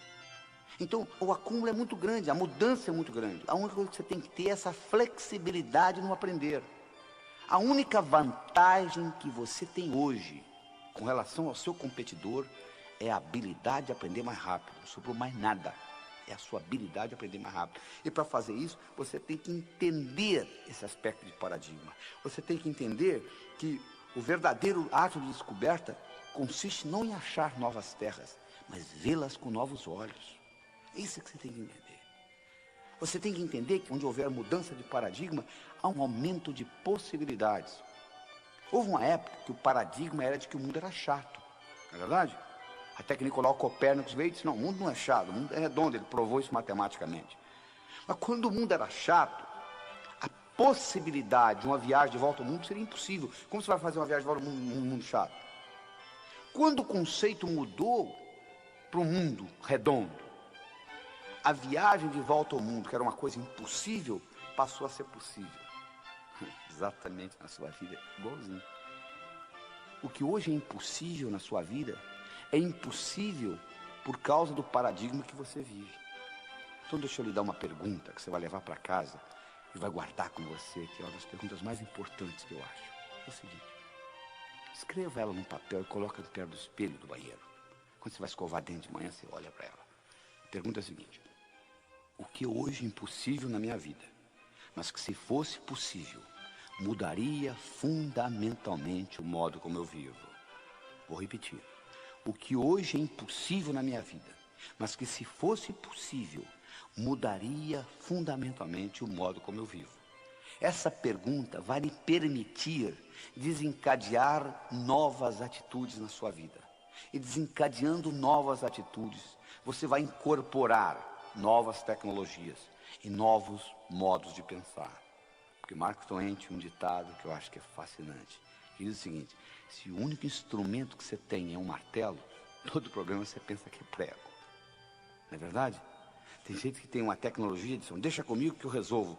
Mas só tem isso, porque eu faço isso há 15 anos, porque eu tenho 15 anos de experiência nessa empresa. E eu vou analisar. Eu disse: não, meu amigo, você não tem 15 anos de experiência. Você tem 1 ano 15 vezes, é totalmente diferente. Você aprendeu no primeiro ano e repetiu 14. Para ter 15 anos de experiência, você tem que estar constantemente mudando a sua ferramenta. Se essa única ferramenta que você tem é um martelo, todo problema na empresa você vai pensar que é prego. Então é importante você entender que essa mudança de paradigma é fundamental. E nessa mudança, quando você responde essa pergunta, o que é hoje impossível na minha vida, mas que se fosse possível, mudaria fundamentalmente o modo como eu vivo, e vem a resposta, você tem que em seguida fazer uma segunda pergunta. E se eu implementasse desse jeito, como que seria? Você tem que fazer uma certa antecipação dentro da sua cabeça. Olha só, você vai concordar comigo. Se você anda, você tem que ver metros na sua frente, senão você bate. Se você dirige um carro, você tem que ver quarteirões na sua frente, senão você bate. Você está dirigindo um carro a 70 km por hora, passa uma pessoa correndo na frente, não dá tempo de você parar. Se você pilota um avião a 1000 km por hora, você tem que ver milhas na sua frente, senão você bate. Se aparecer um obstáculo a 500 metros, você já bateu. Conclusão: quanto maior é a velocidade que você se locomove, maior tem que ser a sua habilidade de antecipar o futuro.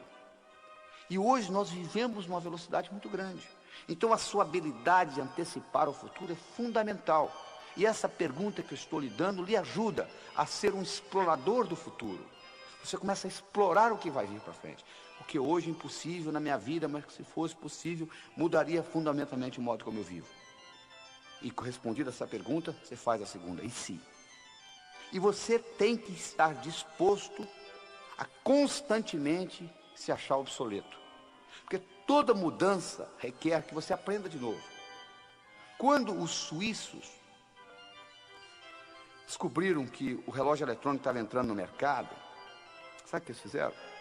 Um relógio Patek Philippe, antes do relógio eletrônico, tinha uma precisão de 1/30 de segundo. Sabe qual a precisão de um relógio eletrônico, desses baratinhos que você compra na feira por $5? É 1/30.000 de um segundo. Sabe o que os suíços fizeram quando os relógios eletrônicos foram lançados? Eles aumentaram a precisão de 1/30 para 1/60 de segundo. O que é 1/60 comparado com 1/30.000? Se o único instrumento que você tem é um martelo, todo problema você pensa que é prego. Eles acharam que iam resolver mecanicamente. Não resolveram. Finalmente eles descobriram que não dava jeito. Eles tiveram que entrar no mercado eletrônico. Quando os suíços decidiram entrar no mercado eletrônico, eles tiveram que voltar a estaca zero. Toda vez que você muda um paradigma, você tem que voltar a estaca zero. Eles tiveram que aprender eletrônica com os japoneses e os americanos. Então, todas as vezes que você faz uma mudança de paradigma, você tem que voltar à estaca zero. Você tem que admitir que você é obsoleto naquilo. É importante você entender isso. O único jeito de você crescer, você dizer, eu estou obsoleto nisso, deixa eu aprender com quem sabe. Mas tem gente que é arrogante. Arrogância é cegueira cognitiva. Há, por exemplo, uma grande mudança de paradigmas no mercado, por exemplo, de gerenciamento. Antigamente, o bom gerente era o cara que resolvia problemas e reagia à situação. Hoje, o bom gerente é um indivíduo que antecipa o futuro. Ele questiona o que está para vir e ele identifica oportunidades. É para isso que você ganha, para identificar oportunidades. Isso é importante você entender. E outra coisa importante de você mudar o paradigma é você entender, existe uma metáfora criada por Paul Cordes e Dodd Lynch nos Estados Unidos, onde eles fazem uma comparação seguinte, que você pode viver a sua vida em 3 tipos de estratégias diferentes. Você pode ser uma carpa, um tubarão ou um golfinho. Carpa é aquele indivíduo que é a vítima do mundo. Coitado de mim, estou sofrendo. Eles fizeram isso comigo. O tubarão é o indivíduo que está engolindo os outros. É sempre do jeito dele. E o golfinho é um indivíduo que, quando ele está perto de uma carpa, a carpa pensa que ele é tubarão. Quando ele está perto de um tubarão, o tubarão pensa que ele é carpa. Mas na realidade ele não é nem carpa nem tubarão. Ele é golfinho. E a filosofia do golfinho é o seguinte: para eu ganhar, você não precisa perder. A não ser que você insista. Aí o problema é seu. Por quê? Porque o universo é um lugar potencialmente abundante, feito para todos ganhar. Para eu ganhar, você não precisa perder. E esse conceito é uma mudança de paradigma, é uma mudança de atitude que nós precisamos fazer na nossa civilização.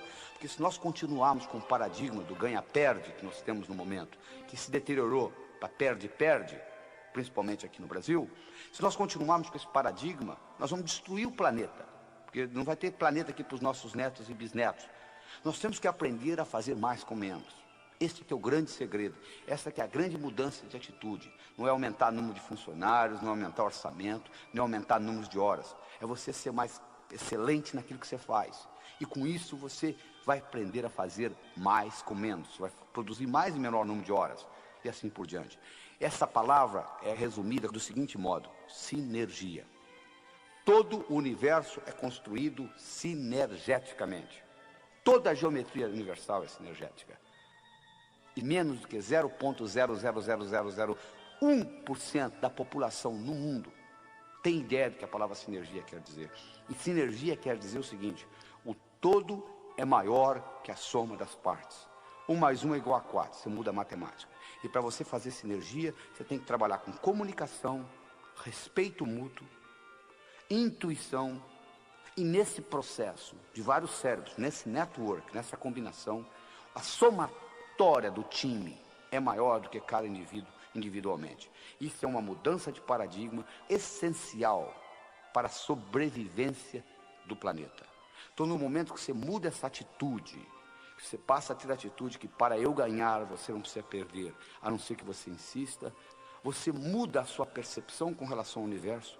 E por incrível que pareça, quando você passa a jogar o jogo do ganha-ganha, você vai ter mais chances de ganhar também e ser mais bem-sucedido na vida. O Napoleão Hill mostrou que aqueles indivíduos que começaram pobres e se tornaram ricos, Eles descobriram esse processo, descobriram o processo do ganha-ganha. Então todo mundo ganhando. E com isso nós terminamos essa parte da atitude. Então lembre-se do seguinte, o que é importante não é o que acontece com você, mas como você responde ao que acontece com você. Nós falamos no começo desse programa, nós vamos discutir 6 características que fazem a diferença. A diferença que faz a diferença entre um indivíduo bem-sucedido e um indivíduo que batalha, não consegue chegar a lugar nenhum. Nós vamos discutir agora as 2 restantes, trabalho e ambição. Vamos começar com o trabalho. O único lugar que eu conheço que sucesso vem antes de trabalho é no dicionário. Sucesso é com S, trabalho é com T. Por outro lado, trabalho sozinho não traz sucesso. Olha o operário de fábrica. Ele levanta cedo, carrega uma marmita com ele, trabalha o dia todo, volta para casa à noite, faz isso anos e anos e anos e aposenta com salário mínimo. Sucesso só vem antes de trabalho no dicionário. Trabalho sozinho não traz sucesso. Onde que está o segredo? Isso é que você vai aprender agora. O segredo está no seguinte: para você ser bem-sucedido, você tem que fazer as coisas acontecerem. Tem que gerar ação. Só que o bonito é que, para fazer acontecer, não significa necessariamente que você as faça. Escutou bem? Fazer acontecer não significa que você tenha de fazê-las. Existe uma coisa chamada delegação. Uma palavra bonita que pouca gente entende o significado. Eu vou explicar para você aqui qual o significado da palavra delegação. Delegação significa o seguinte: eu vou solicitar a alguém fazer no meu lugar, alguém este que eu sei de antemão que vai fazer pior do que eu faço. Eu já sei de antemão. E vou solicitar por 2 razões. Primeiro, porque eu, delegando, vai me dar tempo livre para fazer outras coisas mais importantes. E segundo, tão importante quanto a primeira, eu vou dar ao outro indivíduo a oportunidade de crescer. Você chegou onde você chegou na sua profissão porque alguém delegou alguma coisa, alguém deixou você fazer antes de você estar bom naquilo. Então, quando eu delego alguma coisa para alguém, de antemão eu sei que a pessoa vai fazer pior do que eu, mas mesmo assim eu delego. Eu delego porque eu dou a ela a oportunidade de melhorar e ao mesmo tempo eu me libero para poder fazer as coisas mais importantes. É importante você entender isso, porque o que realmente dá resultado no mundo é você ter ideias abstratas e implementá-las. Quanto mais abstrata for a sua ideia e implementada, que ter só ideia também não adianta, mais rendimento você vai ter. Se eu tiver uma ideia sobre transportes, vai gerar mais dinheiro do que se eu tiver uma ideia sobre carros, que vai me dar mais dinheiro se eu tiver uma ideia sobre Ford, que vai me dar mais dinheiro se eu tiver uma ideia sobre Del Rey, que vai me dar mais dinheiro do que se eu tiver uma ideia sobre rodas do Del Rey. Então, quanto mais abstrata, mais hierarquicamente superior for a ideia e implementada, mais rendimento ela vai ter. E quando eu crio uma ideia muito grande, eu não tenho condições de implementá-la sozinho. Eu preciso de uma equipe, eu preciso de delegação, eu sei que gente vai fazer errado. Então é importante você entender esta característica. É importante também você entender, se você trabalha para alguém, que o maior erro que um indivíduo pode cometer na vida é pensar que ele trabalha para os outros. Você não trabalha para ninguém, meu amigo. Você pode até ter alguém que lhe dê um salário no fim do mês, alguém que lhe pague uma secretária, que tem um telefone, etc. Mas na realidade, você está sempre trabalhando para você. O Napoleon Hill mostrou, naqueles milionários, aqueles que começaram pobres, foram funcionários e terminaram ricos, todos eles tinham uma característica em comum. Eles trabalhavam como se a empresa fosse deles. Eles economizavam como se a empresa fosse deles. Eles administravam como se a empresa fosse deles. Porque isso estava dando a eles know-how, conhecimento de como administrar uma empresa. E quando eles abriam a deles, eles já tinham essa experiência. Porque o indivíduo, de modo geral, diz assim: não, eu não vou me empenhar nessa empresa porque ela não é minha. O dia que eu tiver a minha, sim. Mas aí você perde a oportunidade de praticar ser dono de empresa. Você pode praticar ser dono de empresa na empresa do outro. gastar como se fosse sua, economizar como se fosse sua, administrar como se fosse sua. E com isso, você está pegando know-how para administrar a empresa. É importante você entender isso. O maior erro que você pode cometer é pensar que você trabalha para os outros. Você não está trabalhando para ninguém. Você está sempre trabalhando para você. Esse conceito é fundamental que você entenda nesse mecanismo. A outra coisa importante que você tem que entender em termos de trabalho é o seguinte: existe uma grande diferença entre eficiência e eficácia. Eficiência significa fazer a coisa bem feita. Eficácia significa fazer o que precisa ser feito. Tem indivíduo que passa a vida inteira fazendo bem feito, coisa que não precisa ser feita. Ora, se não precisa ser feito, não há razão de você fazer. Eu acho que todas as vezes que você for fazer alguma coisa que envolva tempo ou dinheiro da sua parte, você tem que parar e questionar. Isto é realmente importante ou não? Se a resposta é não vai perder tempo colocando isso, porque está gastando energia por nada. Tem uma história muito interessante que eu conto, que é a seguinte: nos Estados Unidos é uma sociedade de consumo muito maior que a brasileira. E nos Estados Unidos troca-se aparelho doméstico com muito mais frequência do que aqui, incluindo geladeiras. E se você é mais antigo, se você for visita a sua avó, você vai ver que a geladeira da sua avó, se ela é mais antiga, ela é diferente da sua. Ela tem uma tranca na porta, né? Que as geladeiras mais modernas hoje não têm. Mas essa geladeira, nos Estados Unidos, houve uma situação, uma época, em que aquelas geladeiras eram mudadas, renovadas, então a geladeira velha ou ia para o junkyard, ou ia para o ferro velho, ou ia para o basement, que é o lugar mais baixo da casa. E as crianças gostam de brincar com aquilo. Então aconteceu 3 ou 4 casos, praticamente numa semana, por coincidência, onde crianças americanas, de 3, 4, 5 anos, brincando, entravam dentro de uma daquelas geladeiras e a porta batia e elas ficavam presas e morreram asfixiadas. Então foi uma grande confusão nos Estados Unidos, e eles resolveram fazer o seguinte: criar uma tranca de dentro para fora também, para poder abrir a geladeira caso alguém ficasse preso dentro da geladeira. E montaram um sistema onde eles iam ensinar todo o jardim da infância como fazer isso. Na hora que estava prontinho para começar, veio um sujeito e disse: para, não precisa nada disso. Coloca um imã na porta da geladeira, como você tem hoje na sua casa. Quando a porta fecha, o imã segura. Se alguém ficar preso lá dentro, é só empurrar com o pé, abre. O cara disse: mas eu já estou com tudo montado para ensinar. Disse: mas não precisa. Olha a diferença. Eficiência: eu estou com tudo montado para ensinar a todas as crianças do jardim da infância como abrir geladeira de dentro para fora. Eficácia: não precisa. Então, eficiência é fazer bem feito.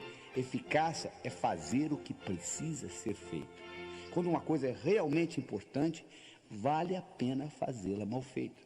Isso é que você tem que entender. Então, você tem que entender o seguinte: todas as vezes que você for fazer alguma coisa que vai requerer tempo ou dinheiro da sua parte, pergunte: isso é realmente necessário ou não? Se a resposta for não, não perca tempo. É importante você entender isso. É importante também você entender no seu trabalho que, se você tem a função, se você quer ter a função de líder, existem certas características de liderança no trabalho. Por exemplo, o líder é um visionário. Ele tem uma visão. É importante você ter uma visão. E a visão geralmente tem que ser maior do que a instituição. Nunca pode ser uma visão de uma empresa ganhar dinheiro. Pode ser consequência. A empresa está lá para ganhar dinheiro. A empresa tem que ter lucro, senão tem que fechar. Mas não pode ser visão. Visão é importante, uma visão maior para servir a sociedade. E como consequência você ganha dinheiro. O indivíduo, para ser líder, tem que entender de realidade. Ele tem que saber qual que é o mercado. Porque se você não entender do mercado do seu produto, não tem jeito de você ir para frente. Então você tem que levar em consideração isso. Você tem que levar em consideração que você tem que ter coragem para implementar coisas, para transformar a realidade em visão. E todas as vezes que você falar alguma coisa, fizer alguma coisa, ou ser alguém no sentido de mudança, meu amigo, você vai ser criticado. Você tem que entender o seguinte: criticismo faz parte do sucesso. Você, para ser bem sucedido profissionalmente, você tem que estar disposto a ser criticado. Porque o único jeito, eu tenho uma fórmula mágica para você: você nunca será criticado na vida. É muito simples. Não fale nada, não faça nada, não seja ninguém.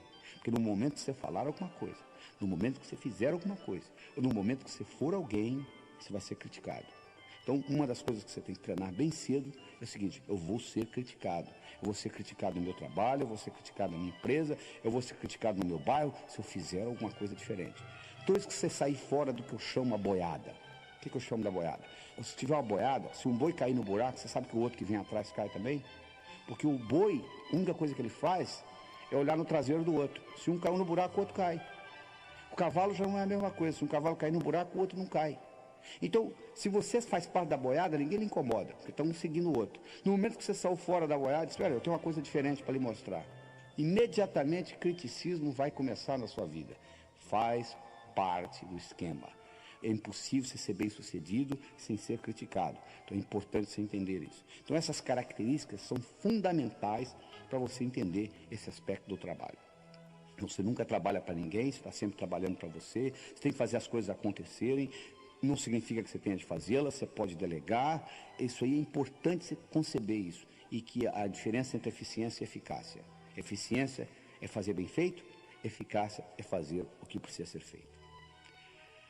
Muito bem, nós estamos chegando à última etapa da história, né? Ambição. Ambição. O indivíduo chega para mim e diz assim: doutor Laíra, eu não quero mais nada na vida. Eu digo para ele: está na hora de você morrer. Mas por quê? Porque a vida é um constante aprender. Você só aprende fazendo. Você diz que não tem mais nada para fazer, então na hora de você ir embora, então. Você tem que sempre ter uma ambição sadia, sempre.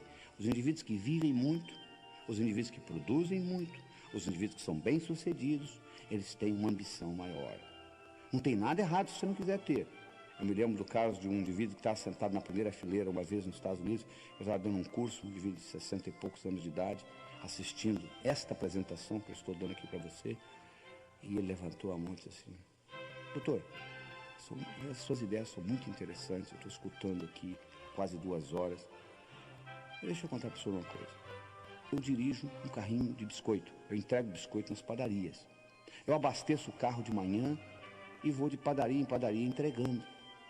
E eu volto para casa, lavo o carro, preparo para o dia seguinte. Eu estou fazendo isso há mais de 30 anos, estou quase me aposentando. De modo que essas ideias do senhor são muito boas. O senhor quer saber de uma coisa? Eu vou continuar dirigindo o meu carrinho de biscoito. Eu falei para ele: meus parabéns. Alguém tem que dirigir o carrinho de biscoito. Não tem nada errado no senhor dirigir o carrinho de biscoito. O que tem de errado, meu amigo, é que tem muita gente que no fundo, quer dirigir carrinho de biscoito e culpa a sociedade, o governo, a inflação, porque não vai para frente. Se você quer dirigir o seu carrinho de biscoito, dirija. Mas não culpe os outros. Por que você não consegue outros cargos? Pessoas, chefes, patrões, podem lhe segurar temporariamente. Você é o único que consegue segurar você definitivamente. Você não consegue segurar um sujeito bom lá embaixo muito tempo. É uma coisa que você pegar uma bola, colocá-la na piscina e segurar a mão. Vai chegar uma hora que a mão cansa, a bola sobe. Se você é realmente bom, independente do governo, do patrão, da inflação, da empresa, você vai subir. Essa é a realidade. Agora, se você quer dirigir carrinho de biscoito, dirija seu carrinho de biscoito, alguém tem que fazê-lo, não tem dificuldade, não tem problema. Ah, mas doutor, eu não tenho opção, porque é o jeito que eu trabalho. Não, opção você sempre tem, meu amigo. Eu sempre digo o seguinte: se você está insatisfeito na vida, você tem sempre 4 opções. Primeiro, saia. Deixe a empresa. Ah, mas eu não posso, eu sou pai, eu tenho filhos para tratar. Tá bom, então mude você. Se adapte à empresa. Ah, mas está muito difícil. Então muda essa empresa, muda o sistema da empresa. Ah, não tenho poder para isso. Então sofra. Faça o que a maioria faz, sofra. Você sempre tem uma opção, você tem 4, olha só. Você pode sair da empresa, você pode mudar a empresa, você pode mudar você, se adaptar à empresa, ou você pode sofrer. Não fala que você não tem opção não, porque a opção sempre existe. Sempre existe. Agora, se você quiser fazer coisas grandiosas, você tem que ter uma ambição, tem que fazer o impossível. O impossível. Sabe o que é impossível? O impossível é aquilo que ninguém faz até que alguém faça. Isso aqui é impossível. Em 1964, um estudante de medicina inglês de nome Roger Bannister correu pela primeira vez 1 milha em menos de 4 minutos. Até esse evento, era impossível um ser humano correr 1 milha em menos de 4 minutos. Até que Roger Bannister correu. Depois que Roger Bannister correu, nos próximos 12 meses, 19 outros atletas correram. Hoje, um atleta classificado, renome, correr uma milha em menos de 4 minutos não é nem notícia de jornal. Olha que interessante. Uma coisa que era impossível até 1964, hoje é cotidiano. É um atleta correr uma milha em menos de 4 minutos. Era impossível você fazer a viagem de Portugal ao Brasil, uma caravela em meses. Hoje você pegar um Concorde, você atravessa o Atlântico em 3 horas. Era impossível isto há 100 anos atrás. Hoje é comum. Então você observa o seguinte, se você partir do princípio que é impossível, você não vai fazer nada. O impossível é aquilo que ninguém faz até que alguém faça. Isso é que é impossível. Então você tem que realmente fazer o impossível. Você tem que fazer coisa que parece que não pode ser feita. E com isso, você vai progredir na vida. Ah, mas doutor, mas o problema é que eu não tenho sorte. Sorte? Não existe sorte, meu amigo. Sorte é quando preparação encontra oportunidade. Isso é que é sorte. Deixa eu contar para vocês a minha história particular. Em 1975, eu morava em Teófilo Otoni, no Nordeste de Minas, e nós tínhamos um grupo de médicos, nós construímos um hospital lá, o Hospital São Lucas. Era uma sexta-feira à tarde, o telefone tocou, de um hotel. Eles disseram, nós temos um hóspede aqui com dor no peito. Dá para ouvir?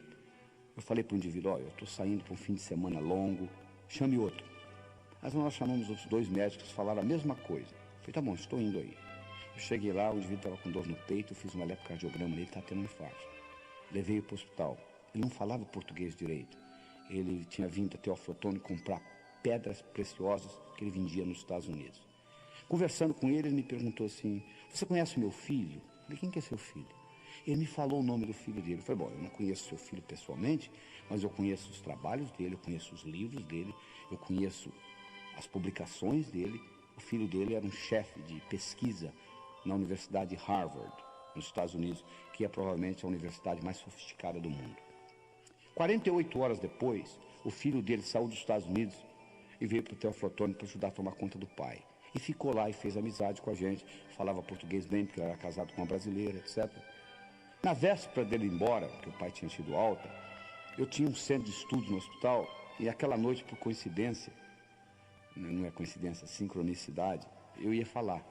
Eu ia falar exatamente sobre um assunto de cardiologia, que o filho dele também era cardiologista. Eu ia falar sobre arritmias na fase aguda do infarto. Aí eu pedi permissão aos meus colegas, que tinha cada um uma especialidade diferente, um cirurgião, um ginecologista, um ortopedista, se eu poderia falar no nível do Peter. Porque eles não iam entender nada, mas o Peter ia ficar extremamente impressionado. E eles falaram, bom, vai em frente.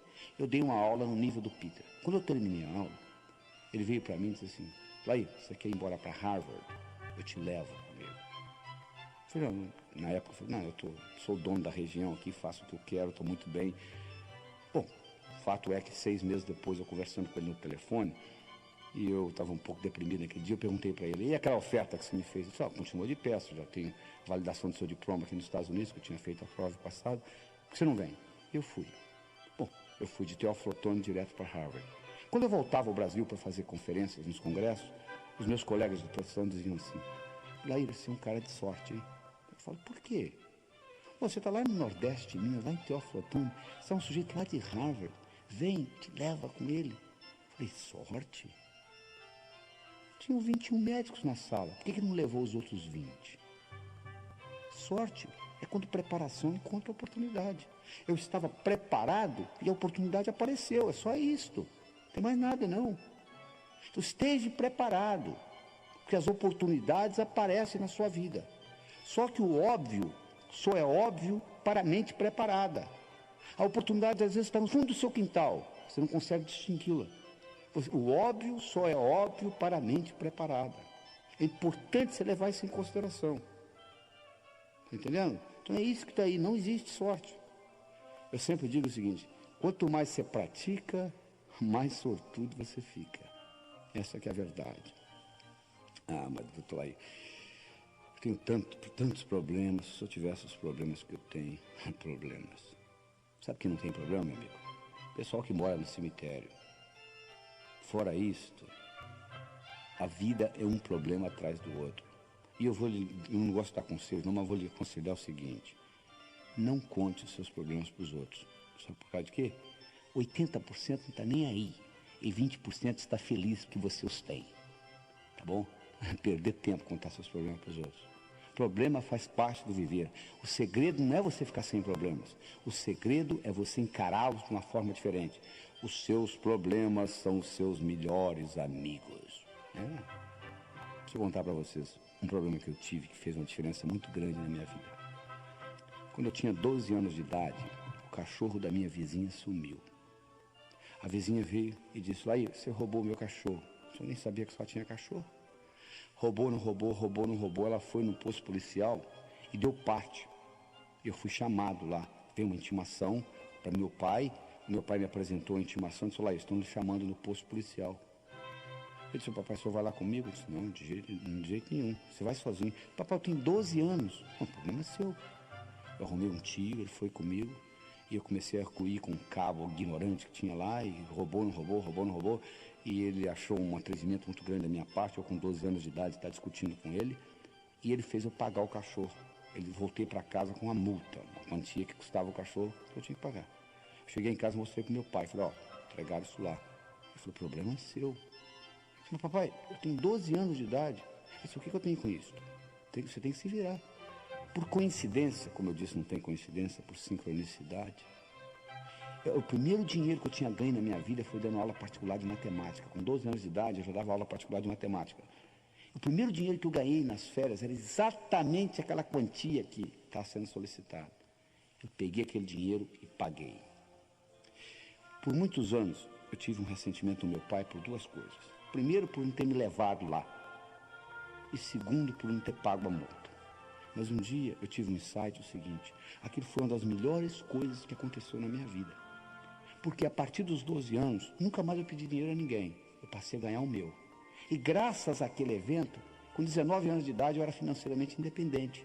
Ou seja, muito cedo na minha vida eu comecei a ganhar dinheiro. Então, graças a Deus que o cachorro da vizinha sumiu. Não é? Aquilo que parecia ser um problema, na realidade, foi uma solução. Então, o que eu gostaria que você encarasse é o seguinte: quando você pensa que é um problema, talvez seja um modo do universo lhe ensinar e lhe jogar para frente.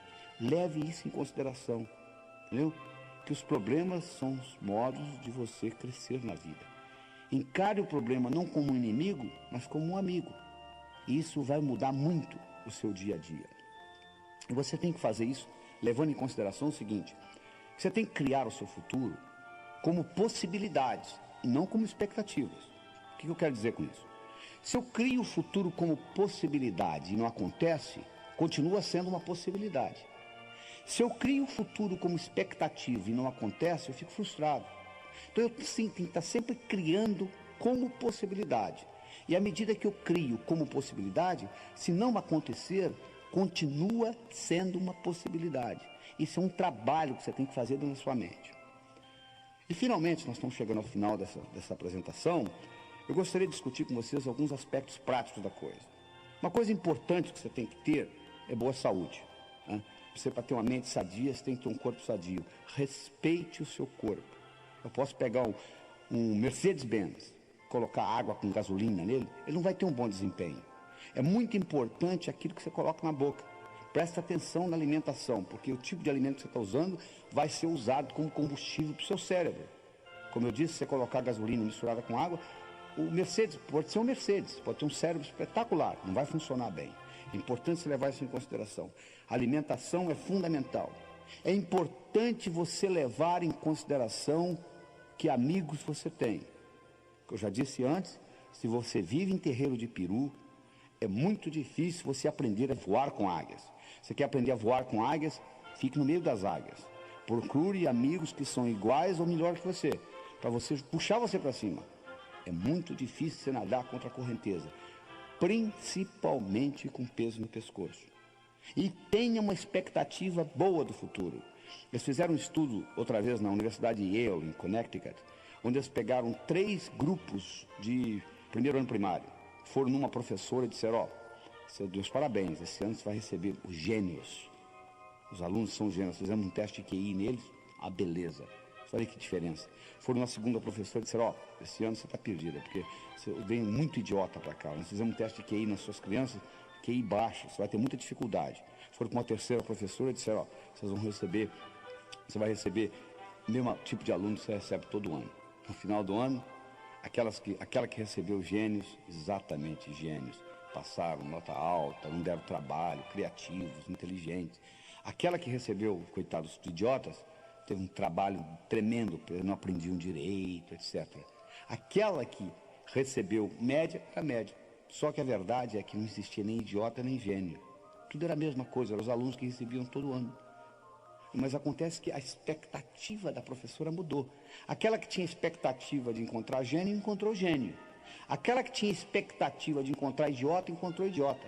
Se você tem expectativa de melhorar a sua vida, provavelmente você vai melhorá-la. Se você tem expectativa de piorar a sua vida, provavelmente você vai piorá-la. A decisão é sua e continua sendo sua. E eu gostaria de terminar esse programa com uma história. Eu adoro histórias, porque elas têm um poder muito forte na sua mente. São metáforas, que passam além da sua mente crítica. Mas essa história é mais ou menos assim. Era uma vez, uma pequena vila da Grécia, morava um sábio. Sábio este que era famoso, porque tudo apresentado àquele sábio, até aquele dia, ele soube responder. Um dia, um jovem adolescente, conversando com um amigo dele, disse, eu acho que eu sei como eu vou enganar esse sábio. Eu vou pegar um pequeno passarinho e vou esconder nas minhas mãos. Eu vou levar para o sábio e vou perguntar para ele, diga-me, sábio, o passarinho nas minhas mãos está vivo ou morto? Se ele falar vivo, eu vou espremer e deixar cair morto nos pés dele. Se ele falar morto, eu vou abrir e deixar o passarinho voar.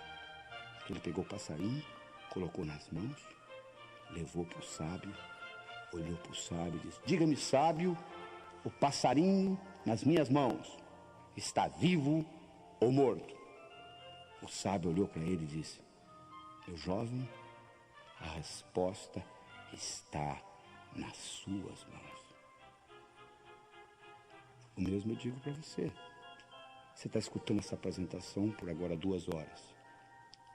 O que você vai fazer com esse conhecimento, eu não sei. A minha missão está terminando aqui. A sua vai começar. Isso pode entrar por um ouvido e passar por outro. E não ter nenhum impacto na sua vida. Ou você pode escutar essas fitas de novo, reavaliá-las com novos olhos, descobrir aquilo que você perdeu na primeira, porque eu oriento, você tem que escutar isso mais de uma vez só escutando não vai resolver, porque eu coloquei muita informação em curto período de tempo. Escute 1, 2, 3 vezes, analise, veja como você pode aplicar isso no seu dia a dia, porque só escutar e achar bonito não resolve nada, você tem que implementar, você tem que colocar em prática isso que eu estou lhe passando. Mas eu gostaria de deixar, finalmente com você, a seguinte mensagem. O seu sucesso, tanto pessoal quanto profissional, esteve, está e sempre estará nas suas mãos. Lembre-se do seguinte, intenção sem ação é ilusão. Ouse fazer e o poder lhe será dado. Até logo.